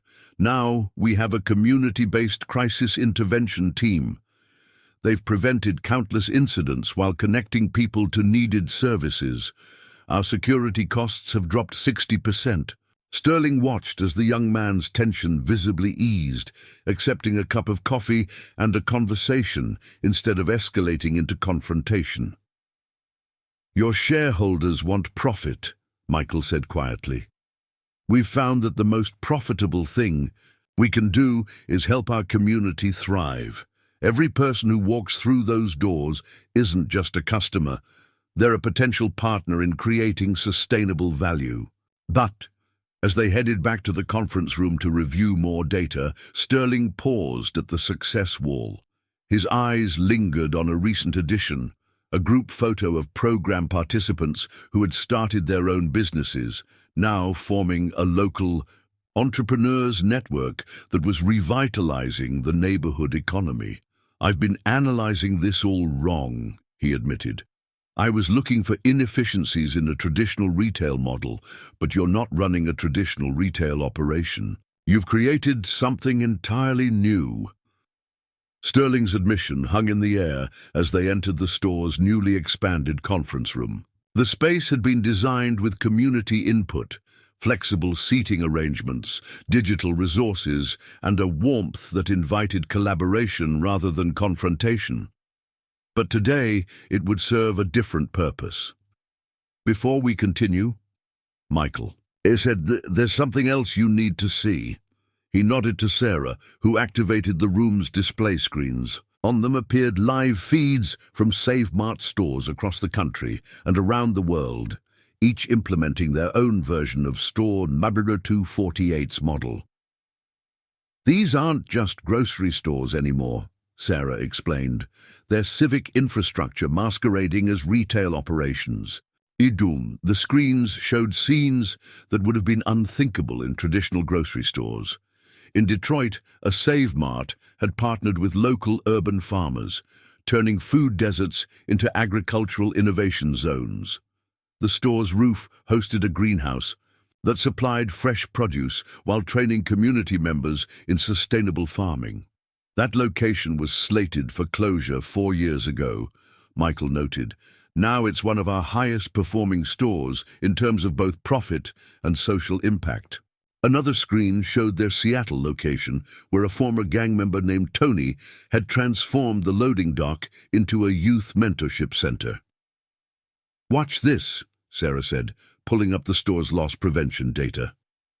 As Tony's program expanded, theft rates had plummeted. The young people who might have once shoplifted were now helping manage inventory. Sterling leaned forward, studying the numbers. "These results, they're consistent across different demographics, different economic conditions, with local variations," Marcus confirmed, joining them with more detailed analytics. "Each store adapts the model to its community's specific needs, but the core principle remains the same. Invest in people, and they'll invest in you." They focused on a store in rural Kansas that had seemed an unlikely candidate for the community hub model. The small farming community had been struggling with youth exodus and economic decline. Now the store hosted agricultural technology classes, connecting local farmers with urban markets through a sophisticated online platform. "Traditional metrics would have closed that store years ago," Michael explained. "But look at the secondary effects." He showed how the store's community programs had sparked a revival of local agriculture, creating new supply chains that benefited both the community and SaveMart's bottom line. Sterling's attention was caught by footage from their Miami location, where elderly residents taught traditional cooking classes to young families. "That's not just cultural preservation," Sarah pointed out. "Those classes have increased our specialty food sales by 200%, while reducing social isolation among seniors." "But the real innovation," Marcus added, pulling up a new data set, "is how these stores talk to each other." He demonstrated their network analysis system, showing how successful programs in one location were rapidly adapted and implemented in others. A store in Phoenix had developed an effective heat emergency response program. Within months, stores in other hot weather locations had implemented similar systems, each adapted to local conditions. The aggregate data showed not just lives saved, but substantial gains in community trust and customer loyalty. "This is beyond retail," Sterling murmured, more to himself than the others. "You've created a living laboratory for social innovation." "With one key difference," Michael noted.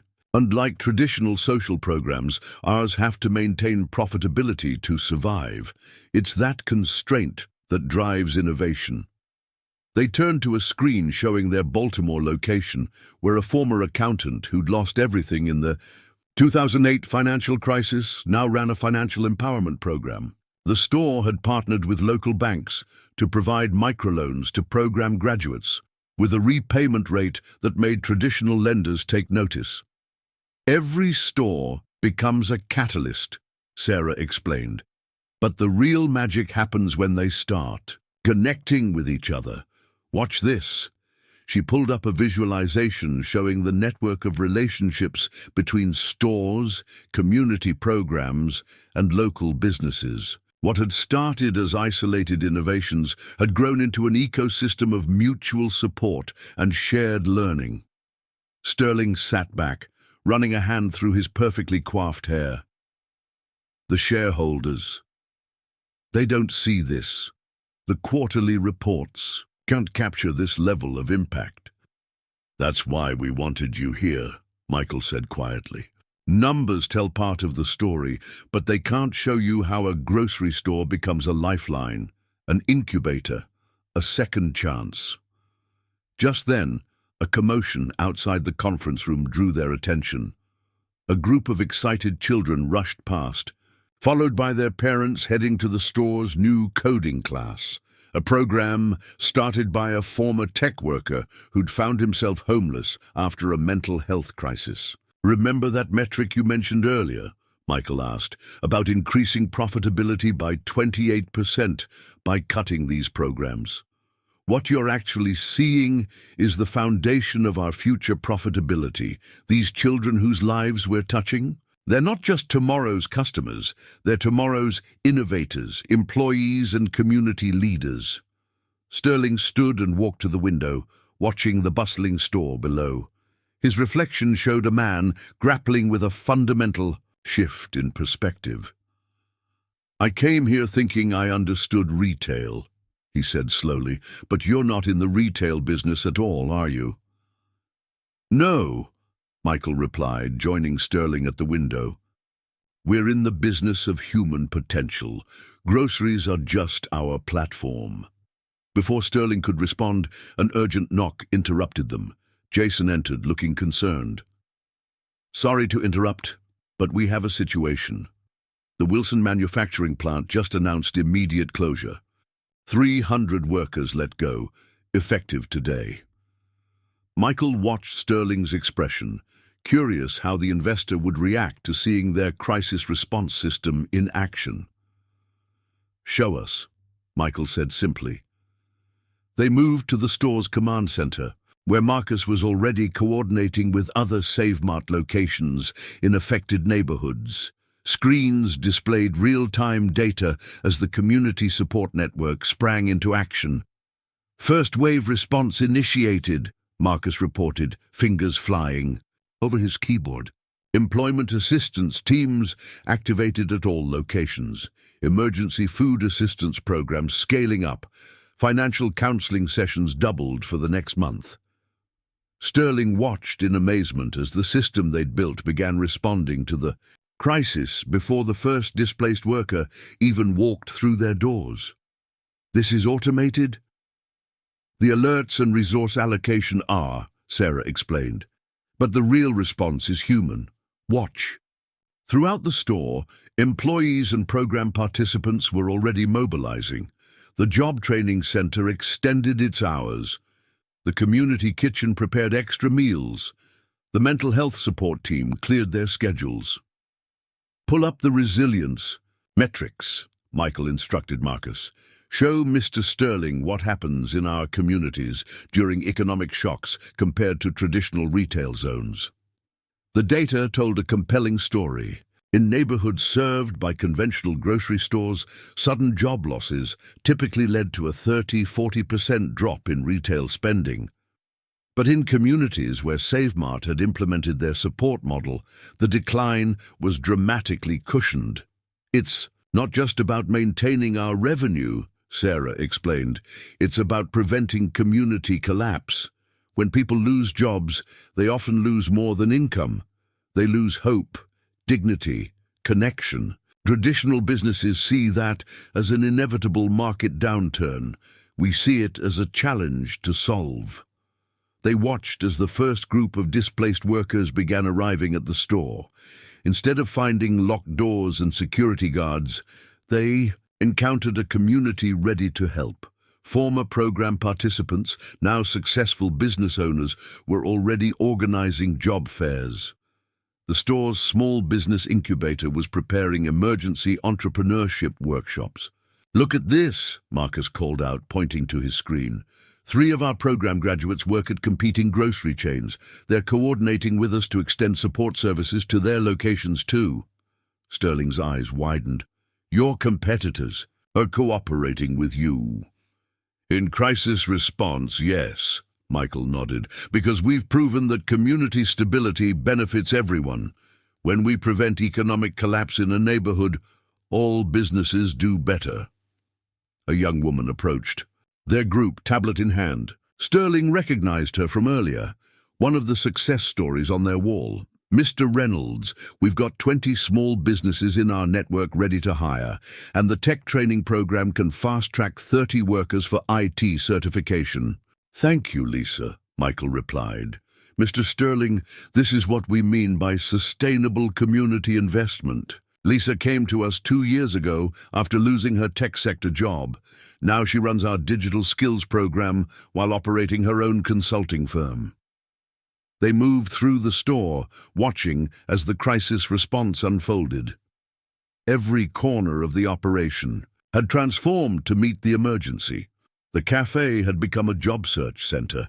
The community room hosted immediate assistance sign-ups.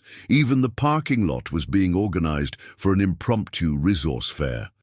"Your overhead during this response," Sterling began, but Michael cut him off, "will be offset by maintaining community purchasing power," he explained. "Traditional retailers watch helplessly as their customer base erodes during economic crises. We invest in preserving and rebuilding that base." Sarah pulled up historical data showing how their model had performed during previous economic shocks. "Each crisis we weather together strengthens community resilience. Look at the loyalty metrics from neighborhoods where we've helped during past layoffs." The numbers were staggering. Communities where SaveMart had provided crisis support showed customer retention rates 3 times higher than traditional locations. More importantly, they recovered faster from economic setbacks.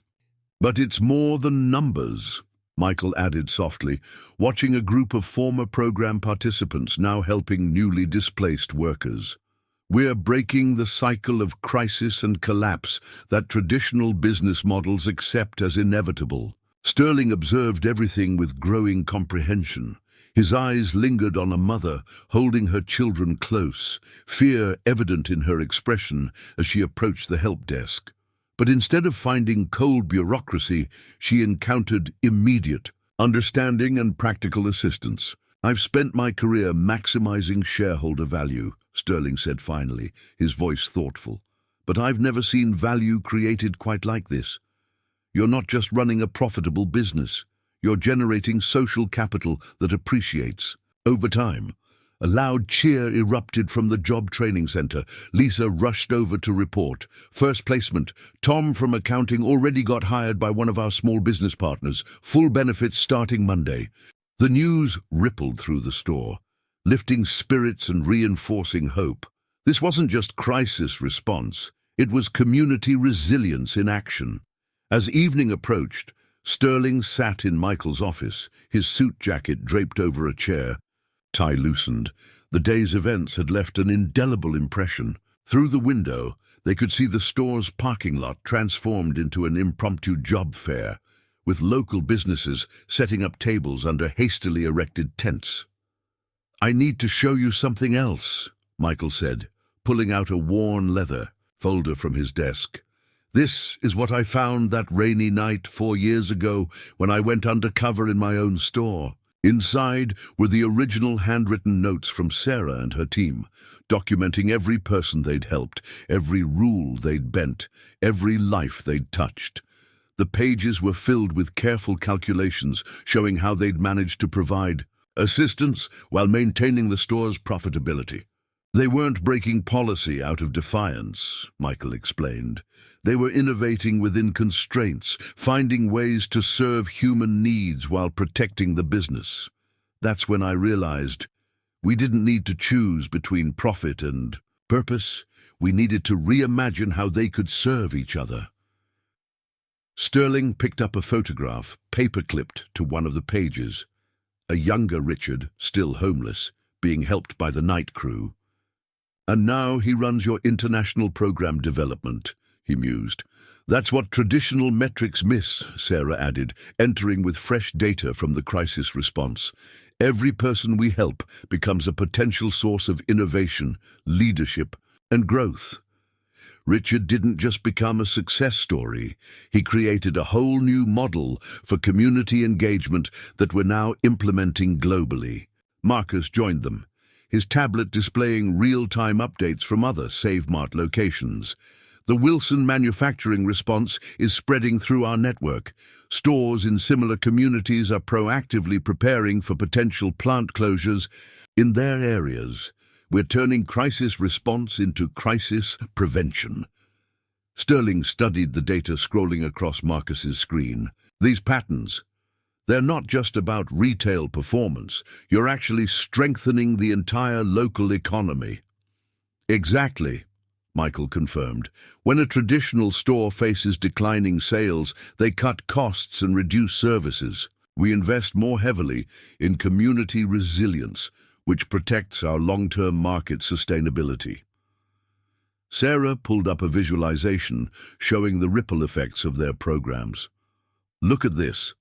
For every dollar we invest in community support, we generate $3 in direct revenue and an estimated $7 in community economic activity. That activity, in turn, creates stable customers and business partners. A knock at the door interrupted them. Lisa entered with a group of former program participants who now owned successful small businesses. They weren't there to ask for help, they were offering it. We can take on 30 workers for paid apprenticeships, announced Carlos, who'd started as a stock clerk and now owned a thriving construction company. The skills training can happen right here at the store's vocational center. My tech firm has immediate openings for 10 people, added Jennifer, whose journey from domestic violence survivor to successful entrepreneur had inspired dozens of others. No experience necessary. We'll train them. Sterling watched this impromptu economic recovery coalition form, understanding dawning in his eyes. You're not just creating customers, he said slowly. You're cultivating business partners, community leaders, future innovators. Now you're getting it, Michael smiled. Every person who walks through those doors carries potential. Traditional retail sees them as consumers to extract value from. We see them as partners in creating value. They moved to the community center where the evening's crisis response activities were in full swing. Job counselors worked with displaced workers. Financial advisors helped families create emergency budgets, and mental health professionals provided crucial support. What impresses me most, Sterling admitted, watching a former program participant, now confidently leading a workshop on small business formation, is how sustainable this is. You're not just throwing money at problems, you're building lasting capacity for community self-help. Michael nodded. That's why cutting these programs, as you originally proposed, would actually destroy shareholder value. We're not running charitable programs that drain resources. We're investing in an ecosystem that generates returns far beyond traditional retail metrics. Sarah pulled up another set of data, this time showing the store's impact on local property values, business, formation rates, and social indicators. When we help a community thrive, everything rises, including our bottom line. Sterling was quiet for a long moment, watching the bustling activity around them. Finally, he turned to Michael with newfound respect. I came here planning to dismantle all this, he admitted. Now I'm wondering how we can expand it faster. Michael raised an eyebrow, intrigued. What are you thinking? Your model shouldn't be limited to grocery stores, Sterling said, his investor's mind already racing ahead. This could transform retail across sectors, but you'll need significant capital to scale quickly enough. Before he could finish, another cheer erupted from the job placement center. 2 more workers had found positions, this time with a technology firm that had grown out of SaveMart's small business incubator program. That's the real bottom line, Michael said softly, watching hope replace despair on faces throughout the room. Every victory like this strengthens the entire community, and strong communities make strong businesses. The next morning, Sterling arrived at store number 248 before dawn, his usual polished appearance replaced by something more casual. He'd spent the night reviewing years of data, his analyst's mind working overtime to grasp the full implications of what he'd witnessed. I couldn't sleep, he confessed to Michael, who found him studying the store's early morning operations. Keep thinking about something Marcus said yesterday about predictive models. They watched as the store came to life. The first shift of workers included several former Wilson manufacturing employees, already being trained on inventory systems. The community kitchen was preparing breakfast for families affected by the layoffs, while the career center organized the day's job search activities. Your predictive analytics don't just forecast sales trends, Sterling continued, gesturing to the various activities unfolding around them. They anticipate community needs, allowing you to prevent crises rather than just respond to them. Michael nodded, curious where Sterling was heading with this observation. The investor's expression had the intense focus of someone on the verge of a breakthrough. What if we applied this model to entire economic systems? Sterling proposed. Not just retail, but manufacturing, healthcare, education, every sector that impacts community stability. He pulled out his tablet, showing Michael a rough diagram he'd sketched overnight. It outlined a network of interconnected businesses, each adopting variations of SaveMart's community-centered approach, creating a web of social and economic resilience. The Wilson manufacturing closure, Sterling explained, growing animated, it didn't have to happen.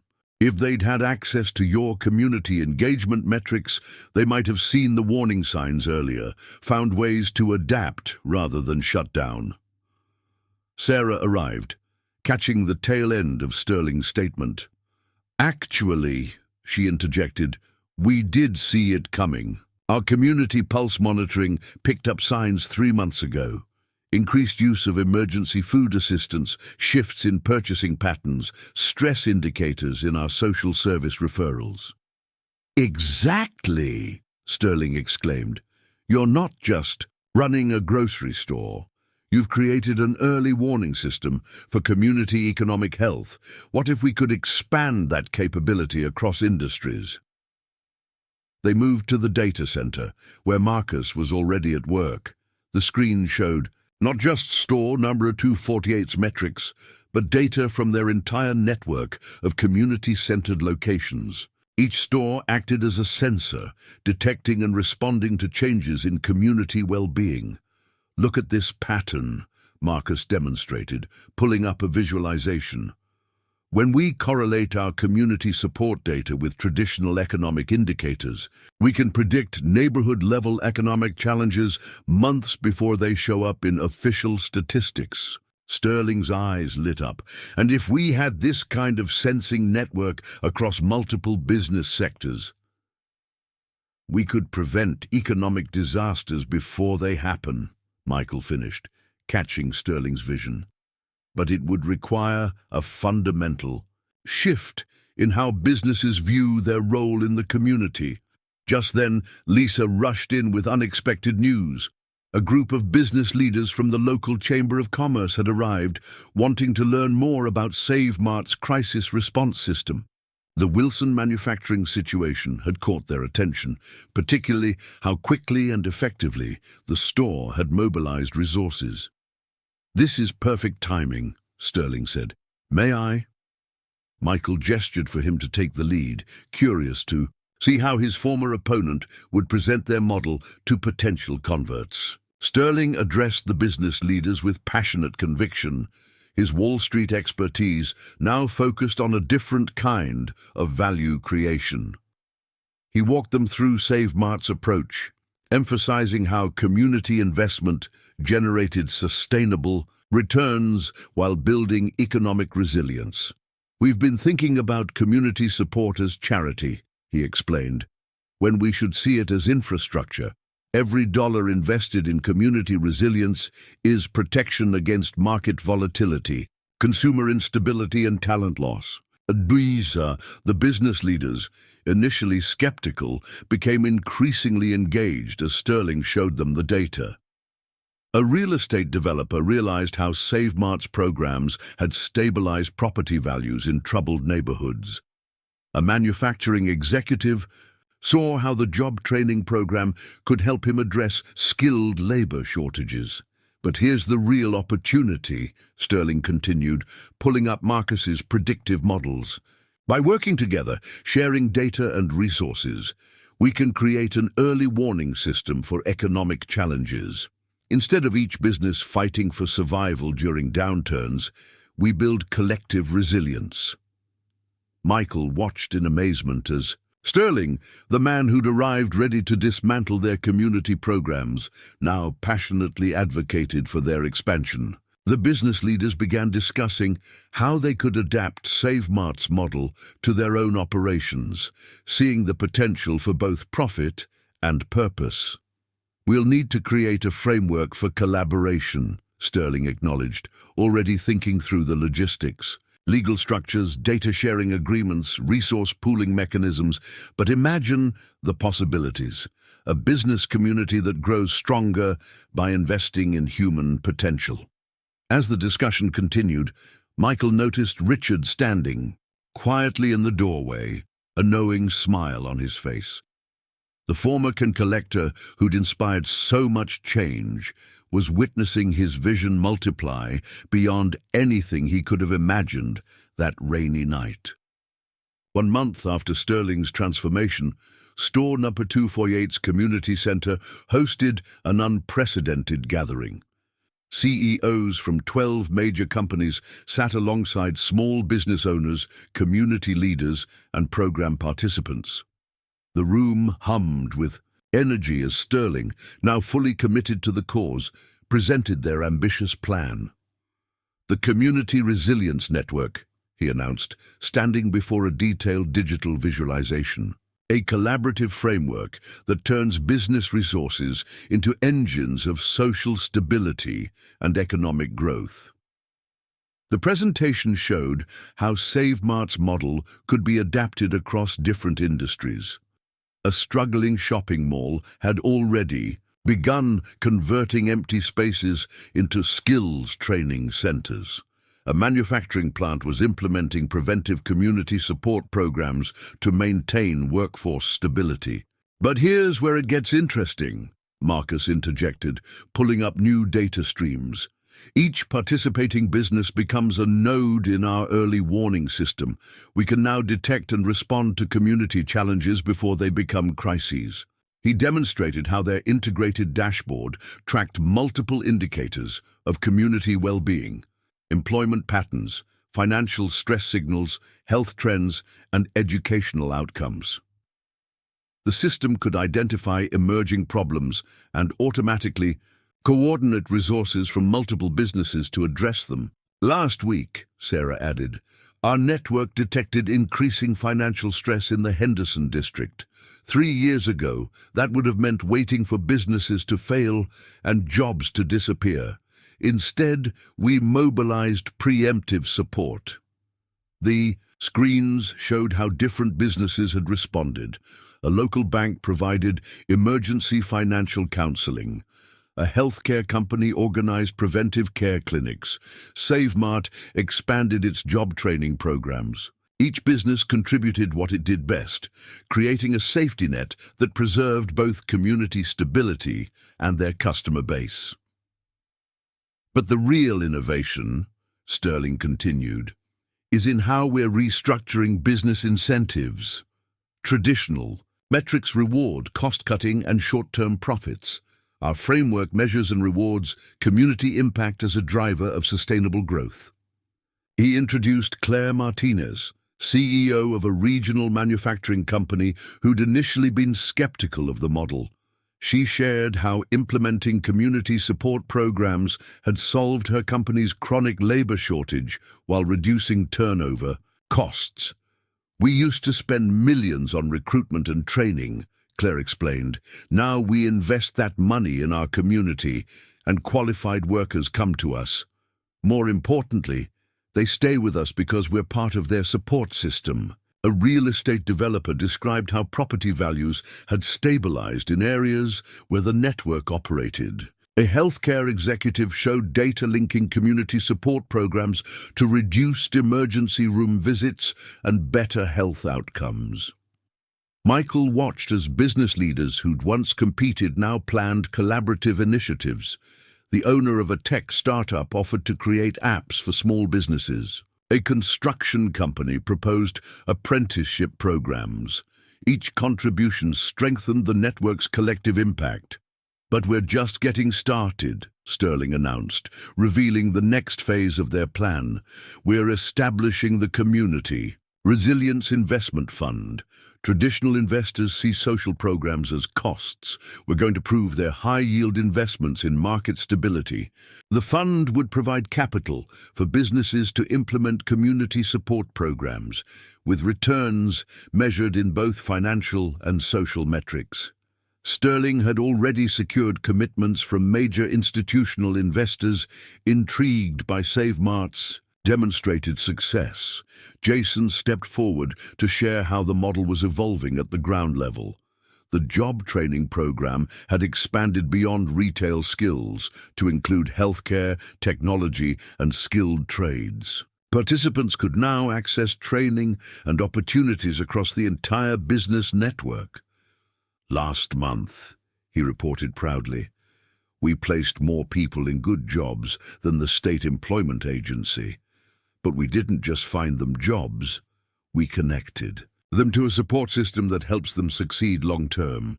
Dr. Wong, their pioneering pharmacist, presented data showing how coordinated community health initiatives had reduced healthcare costs for participating businesses while improving worker productivity. What had started as simple prescription counseling had grown into a comprehensive wellness program supported by multiple companies. "The key," Michael observed, "is that we're not asking businesses to become charities. We're showing them how community investment generates measurable returns. Every dollar spent strengthening the community is a dollar invested in their own future success." Richard, who'd been quietly observing, finally spoke up. "You know what amazes me? The same business leaders who once saw homeless people as problems to remove now see us as potential partners in value creation. That's not just changing policies, it's changing mindsets." As the meeting continued, participants broke into working groups, each focusing on different aspects of the expanding model. Technology teams designed better data sharing systems. HR executives developed cross-company training programs. Financial experts structured new investment vehicles for community development. Sterling, watching the collaboration unfold, turned to Michael with a thoughtful expression. "We're not just changing how business works," he said quietly. "We're redefining what business is for." 6 months after the launch of the Community Resilience Network, Michael stood before the United Nations Economic Council, preparing to share how a simple act of compassion in a grocery store had sparked a revolution in business thinking. But before his presentation, he received news that brought the journey full circle. "The Wilson manufacturing plant," Sarah announced, rushing into the preparation room. "It's reopening, but you need to hear how." The story that unfolded represented everything their movement had aimed to achieve. Former employees, supported by the network's training programs and resources, had formed a worker-owned cooperative. With investment from the Community Resilience Fund and technical assistance from member businesses, they were reimagining the facility as a green manufacturing hub. But here's the brilliant part, Sterling added, joining them with additional details. They're not just reopening the plant, they're transforming it into a training center for sustainable manufacturing. Every worker becomes a teacher, every project becomes a learning opportunity. Michael incorporated this latest development into his presentation. As he addressed the international audience, he could see the same skepticism he'd once observed in Sterling's eyes. But he also saw it transform as he shared their results. In the past year alone, he reported, communities served by Network members have shown remarkable resilience. Unemployment rate 60% below regional averages, small business formation up 150%, healthcare costs down 35%. But these numbers tell only part of the story. He introduced Lisa via video link. She stood in the renovated Wilson plant, surrounded by former program participants who were now training new workers in advanced manufacturing techniques. The facility hummed with activity as solar panels and wind turbine components moved through the production line. We're not just creating jobs, Lisa explained to the global audience. We're building a new kind of workplace where everyone is both learner and teacher, both supported and supporter. The council members leaned forward as Marcus demonstrated their expanded early warning system. The technology now integrated data from thousands of businesses across multiple sectors, creating a real-time map of community economic health. When warning signs appeared, resources could be mobilized immediately to prevent downward spirals. Traditional economic policies react to crises, Marcus explained. Our network prevents them. By the time unemployment statistics show a problem, we've already implemented solutions. Dr. Wong presented healthcare data showing how their preventive community support model had reduced emergency room visits by 70% in participating neighborhoods. More importantly, workplace wellness programs had improved productivity while reducing insurance costs for member businesses. We've created a virtuous cycle, she explained. Healthier communities make more productive workers, who build stronger businesses, which invest more in community health. The presentation shifted to show how the model was being adapted globally. In Mumbai, Priya's market network had evolved into a microfinance powerhouse, connecting traditional vendors with modern financial tools. In Lagos, a transportation company had transformed its bus stations into educational hubs, offering skills training during commute times. But the most significant change, Michael emphasized, is in how businesses view their role in society.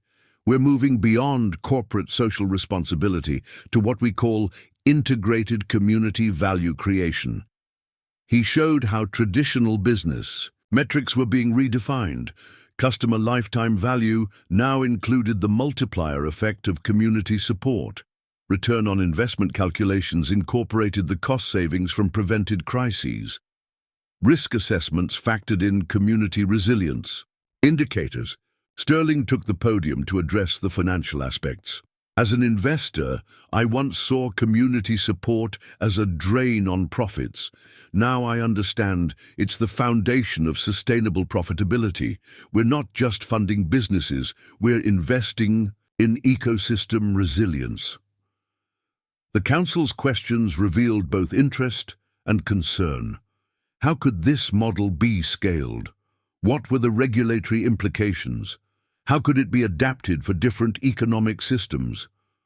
Michael invited Jason to respond. Knowing his personal journey from homelessness to program director carried special weight. Jason explained how their training systems were being standardized for global deployment, while remaining adaptable to local conditions. The principles remain constant, Jason noted, but the implementation varies by community. In some places, it might focus on technological literacy. In others, traditional crafts and skills.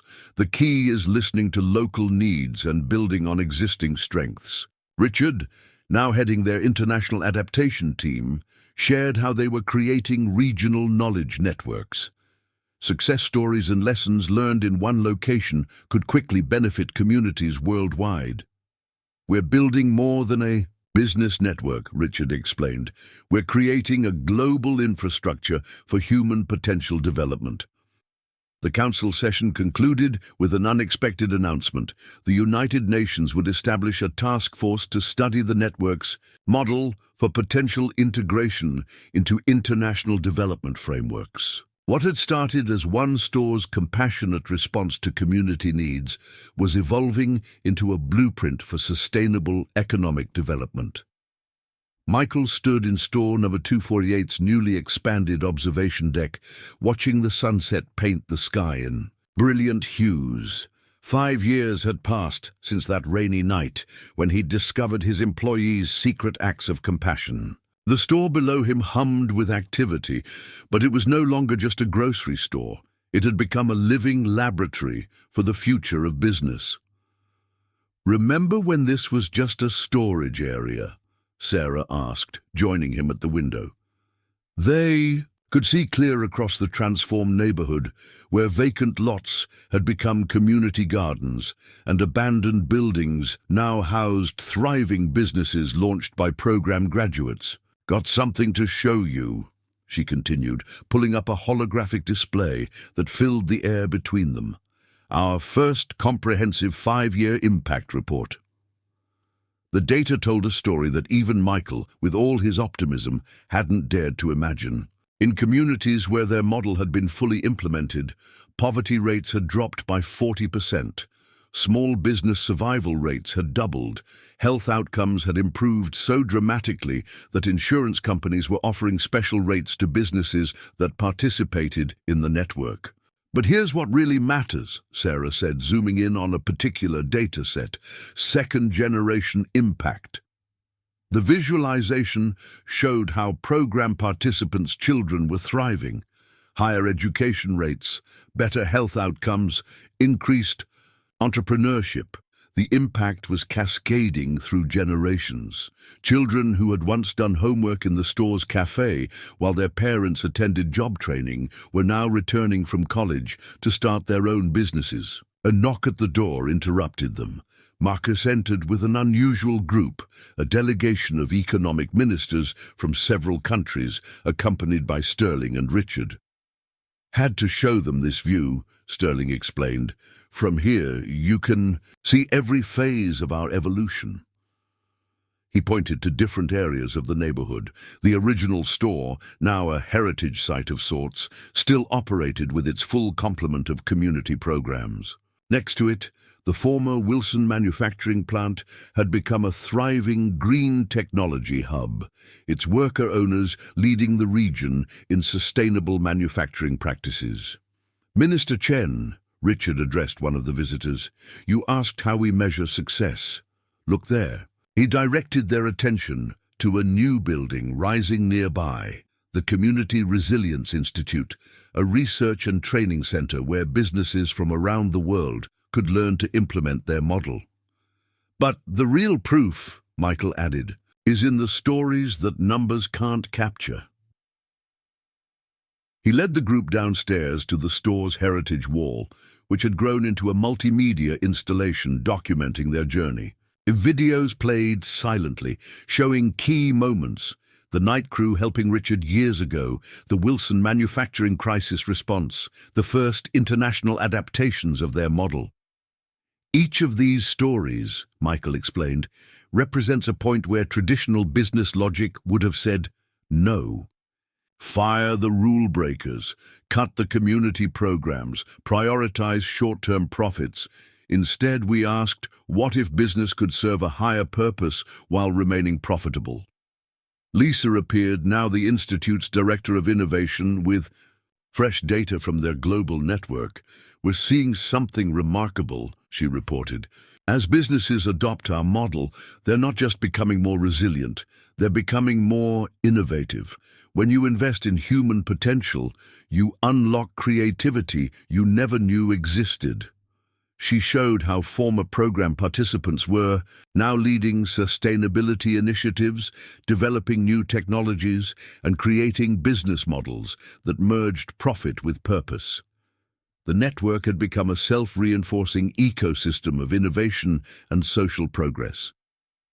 But here's what truly excites me, Sterling interjected, pulling up his own data.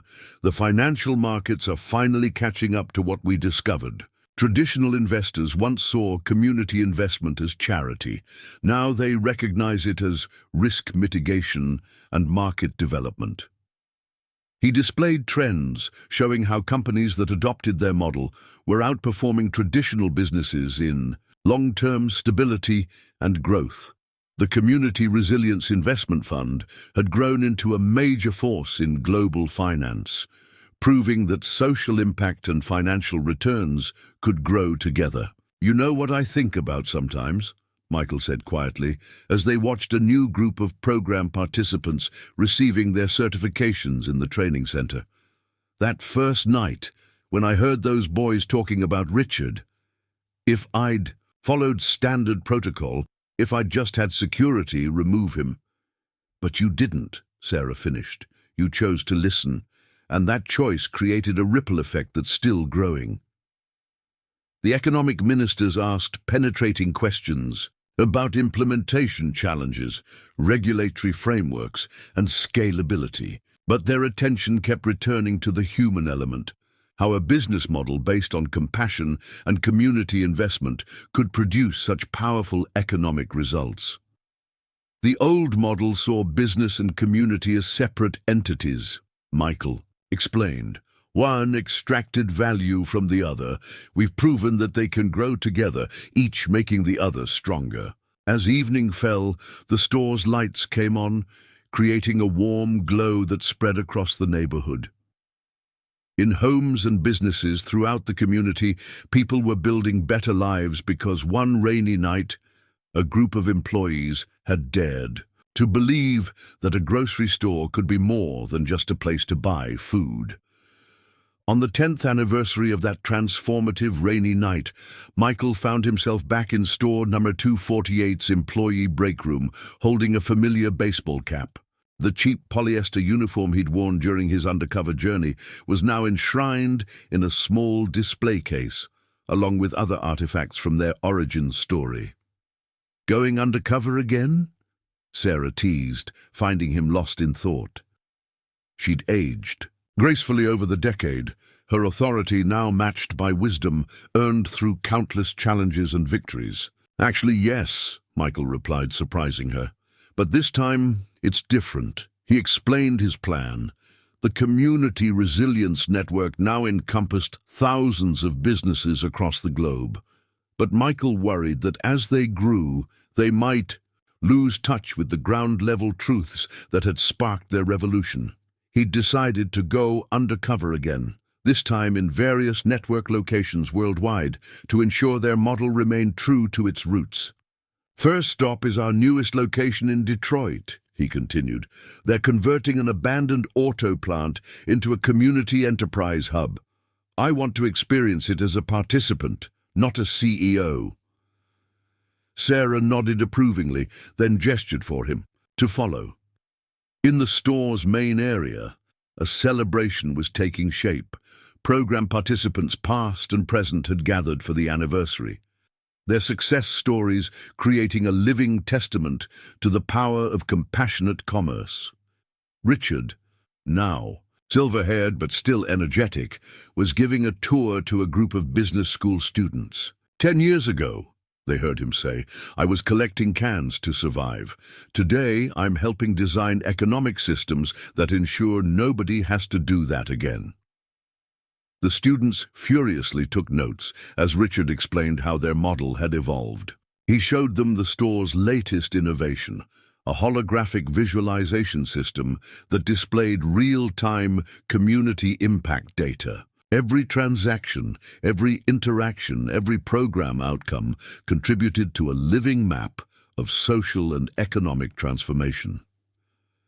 The really exciting part, Sterling called out joining the tour, is how this data is reshaping investment patterns.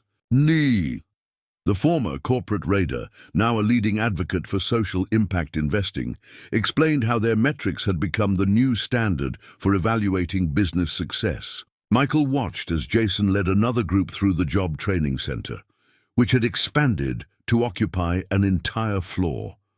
The program that had once focused on basic job skills now offered advanced training in emerging technologies, sustainable business practices, and community development. "Remember when this was just a storage room?" Jason asked his group. "Now we're training the next generation of business leaders who understand that profit and purpose can grow together." In the community center, Emma was hosting a global video conference with network locations around the world. On screens that wrapped around the room, practitioners from Mumbai to São Paulo shared their adaptations of the model. Each location had customized the approach to local needs while maintaining the core principles of community investment and human potential development. "What impresses me most," Emma told her audience, "is how each community has added something new to our understanding. We're not just replicating a model, we're growing a living system of knowledge and practice." Dr. Wong, whose simple act of caring for customers had helped inspire their healthcare initiatives, demonstrated their latest innovation, a predictive health monitoring system that helped businesses support employee and community wellness proactively. "We've reduced healthcare costs across the network by 45%. She reported proudly. "But more importantly, we've created communities where health is seen as a collective asset, not just an individual responsibility." As Michael moved through the celebration, he found Lisa managing a new crisis response simulation. Young business leaders from around the world practiced coordinating resources and support systems during simulated emergencies, learning to see community resilience as a crucial business skill.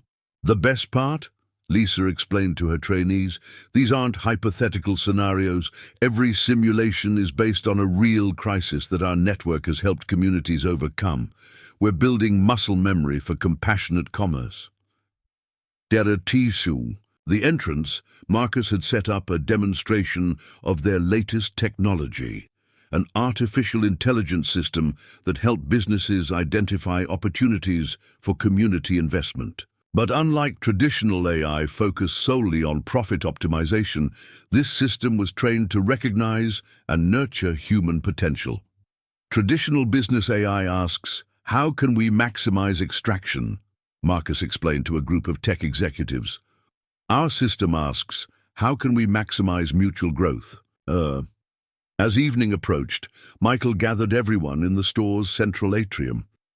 The space that had once been filled with simple grocery displays now served as a community gathering place, its walls covered with stories of transformation and hope. "10 years ago," he began, "I discovered something extraordinary happening in this store, but what I really discovered was a truth about business itself, that its highest purpose isn't profit, but human flourishing." As Michael prepared to embark on his new undercover journey across the network, store number 248 received an unexpected visitor. An elderly woman made her way through the aisles, taking in the transformation with tears in her eyes. Sarah recognized her immediately, Angela Martinez, the former night shift supervisor who had retired just before Michael's original undercover visit. "I had to see it," Angela said softly, accepting Sarah's warm embrace. "Had to see if the rumors were true." She'd spent the past decade running a small grocery in Arizona, implementing what elements she could of their model. Now, facing retirement, again, she'd made the pilgrimage to witness firsthand how her former workplace had transformed the very concept of business. Michael, still holding his undercover cap, joined them. Angela hadn't known him during her time at the store, but she'd heard the stories. You know, she said, looking around at the bustling community hub, we always tried to help people back, but we had to hide it, pretend we weren't seeing the need right in front of us. They walked together through the store, Angela marveling at each innovation. In the Career Development Center, a group of former program participants was leading a workshop on social entrepreneurship. Through the windows, they could see the revitalized neighborhood, where vacant lots had become urban farms and shuttered businesses had reopened as community enterprises. But here's what really gets me, Angela said, pausing by the heritage wall. You didn't just help people, you proved that helping people is good business, that changes everything. Her words struck Michael deeply. They'd succeeded not just in creating a more compassionate business model, but in demonstrating that compassion itself was a powerful economic force. Sterling joined them, carrying a thick folder. Perfect timing, he said. We just finished. The decade impact analysis. The numbers. They're beyond anything we projected. The data showed how their model had created a self-reinforcing cycle of community prosperity. Every person they'd helped had gone on to help others, creating an exponential growth of positive impact. But more importantly, this impact had translated into sustainable business success. Traditional businesses see community support as a cost center, Sterling explained to Angela. We've proven it's actually the foundation of long-term profitability. When you invest in human potential, you create value that traditional metrics can't even measure. They moved to the observation deck, where Marcus was demonstrating their latest innovation, a system that visualized the interconnected impact of their global network. Points of light showed network locations around the world, with flowing lines representing the exchange of resources, knowledge, and support. See this pattern? Marcus pointed to a pulsing cluster of connections. When one community faces a challenge, the entire network responds. We're creating a new kind of economic immune system. Dr. Wong joined them, adding her perspective on how their healthcare initiatives had evolved. What began as simple prescription counseling had grown into a comprehensive approach to community wellness that was revolutionizing corporate healthcare globally. The old model waited for people to get sick, she explained. We're showing how businesses can create environments where people stay well. The cost savings are enormous, but the human impact is immeasurable. As evening approached, Angela watched, a new group of program participants receiving their certifications. You know what this reminds me of? She asked softly. Those nights when we'd bend the rules to help someone in crisis. We always hoped we were doing the right thing, but we could never be sure. Michael nodded, understanding deeply. That uncertainty, that tension between policy and compassion, it was telling us something important about what business could become. Sarah brought out the original notebook, where they documented their early community support efforts. Its worn pages, filled with careful calculations and coded entries, had become a kind of sacred text for their movement. Every business faces that same choice, Michael reflected. Follow rigid rules that ignore human needs, or dare to imagine a different way. What we've proven is that compassion isn't just morally right. It's economically powerful. Angela ran her fingers over the notebook's pages, recognizing the type of careful documentation she'd once kept herself. But how do you ensure it stays true? She asked. As you grow, as new people come in who never knew the original story. Michael held up his undercover cap. That's exactly why I'm going back out there. Not because I don't trust our people, but because we need to keep learning, keep understanding how this model touches real lives. As rain began to fall outside store number 248, Michael stood at the entrance, dressed once again in simple clothes, his cap pulled low. The weather echoed. That fateful night a decade ago, but this time he wasn't alone. Angela, Sarah, and Sterling watched as he prepared to begin his new journey. "First stop Detroit," he reminded them, shouldering a worn backpack. "I'll be joining their training program as Mark Wilson, a displaced factory worker." The irony of using the name Wilson wasn't lost on anyone, given how the Wilson manufacturing crisis had helped catalyze their movement. But before he could leave, an unexpected group arrived. The original night crew from 10 years ago, the ones who had first shown him what business could become. Many had gone on to lead network initiatives around the world, but they'd returned for this moment. "We heard you were going back undercover," Jason said, now a distinguished leader in their global training program. "But this time, we have something for you." They presented Michael with a simple journal, its pages filled with handwritten notes from program participants across the decade. Each entry described a moment when compassion had transformed a life, when business had chosen humanity over cold efficiency. "Take this with you," Emma suggested, her eyes bright with emotion. "When you're out there experiencing our model as a participant, these stories will remind you why it matters." Dr. Wong stepped forward with another gift, a small medical kit. "Not for emergencies," she explained, "but to remind you how our healthcare initiatives began. One prescription consultation at a time, one human connection leading to another." Richard, who'd traveled from Mumbai for this moment, added his own perspective. 10 years ago, I was the homeless man you helped. Now I help design systems that prevent homelessness. But the principle remains the same. See the potential in every person who walks through your doors." Marcus demonstrated one final innovation before Michael's departure, a discrete earpiece connected to their community impact visualization system. "This will let you experience both sides," he explained. "You'll feel what our participants feel, but you'll also see how each interaction contributes to the larger pattern of community transformation." Sterling, who had transformed from skeptic to champion, offered his own words of wisdom.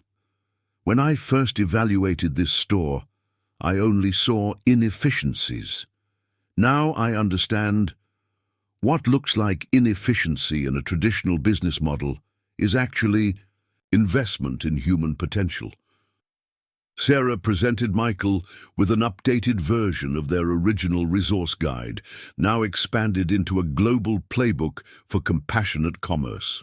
"But don't just follow the playbook," she advised. "Listen for the stories that will help us write the next chapter." Angela, whose perspective bridged the old and new eras, shared a final insight. "You know what amazes me most? In the old days, we helped people despite the system. Now, helping people is the system. That's the real revolution."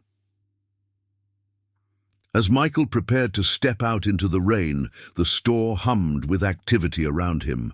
New program participants arrived for evening classes, their faces showing the same mix of anxiety and hope he'd seen countless times before. Community leaders gathered for their weekly strategic session, planning responses to emerging neighborhood needs. The Children's Education Center buzzed with after-school energy. "You know," Michael said, turning back to the group, "that first night, I thought I was investigating a problem. Instead, I discovered a solution that had been hiding in plain sight.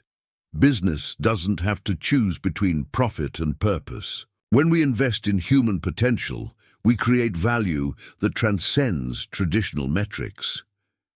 Through the windows, they could see the transformed neighborhood, vibrant, resilient, alive with possibility.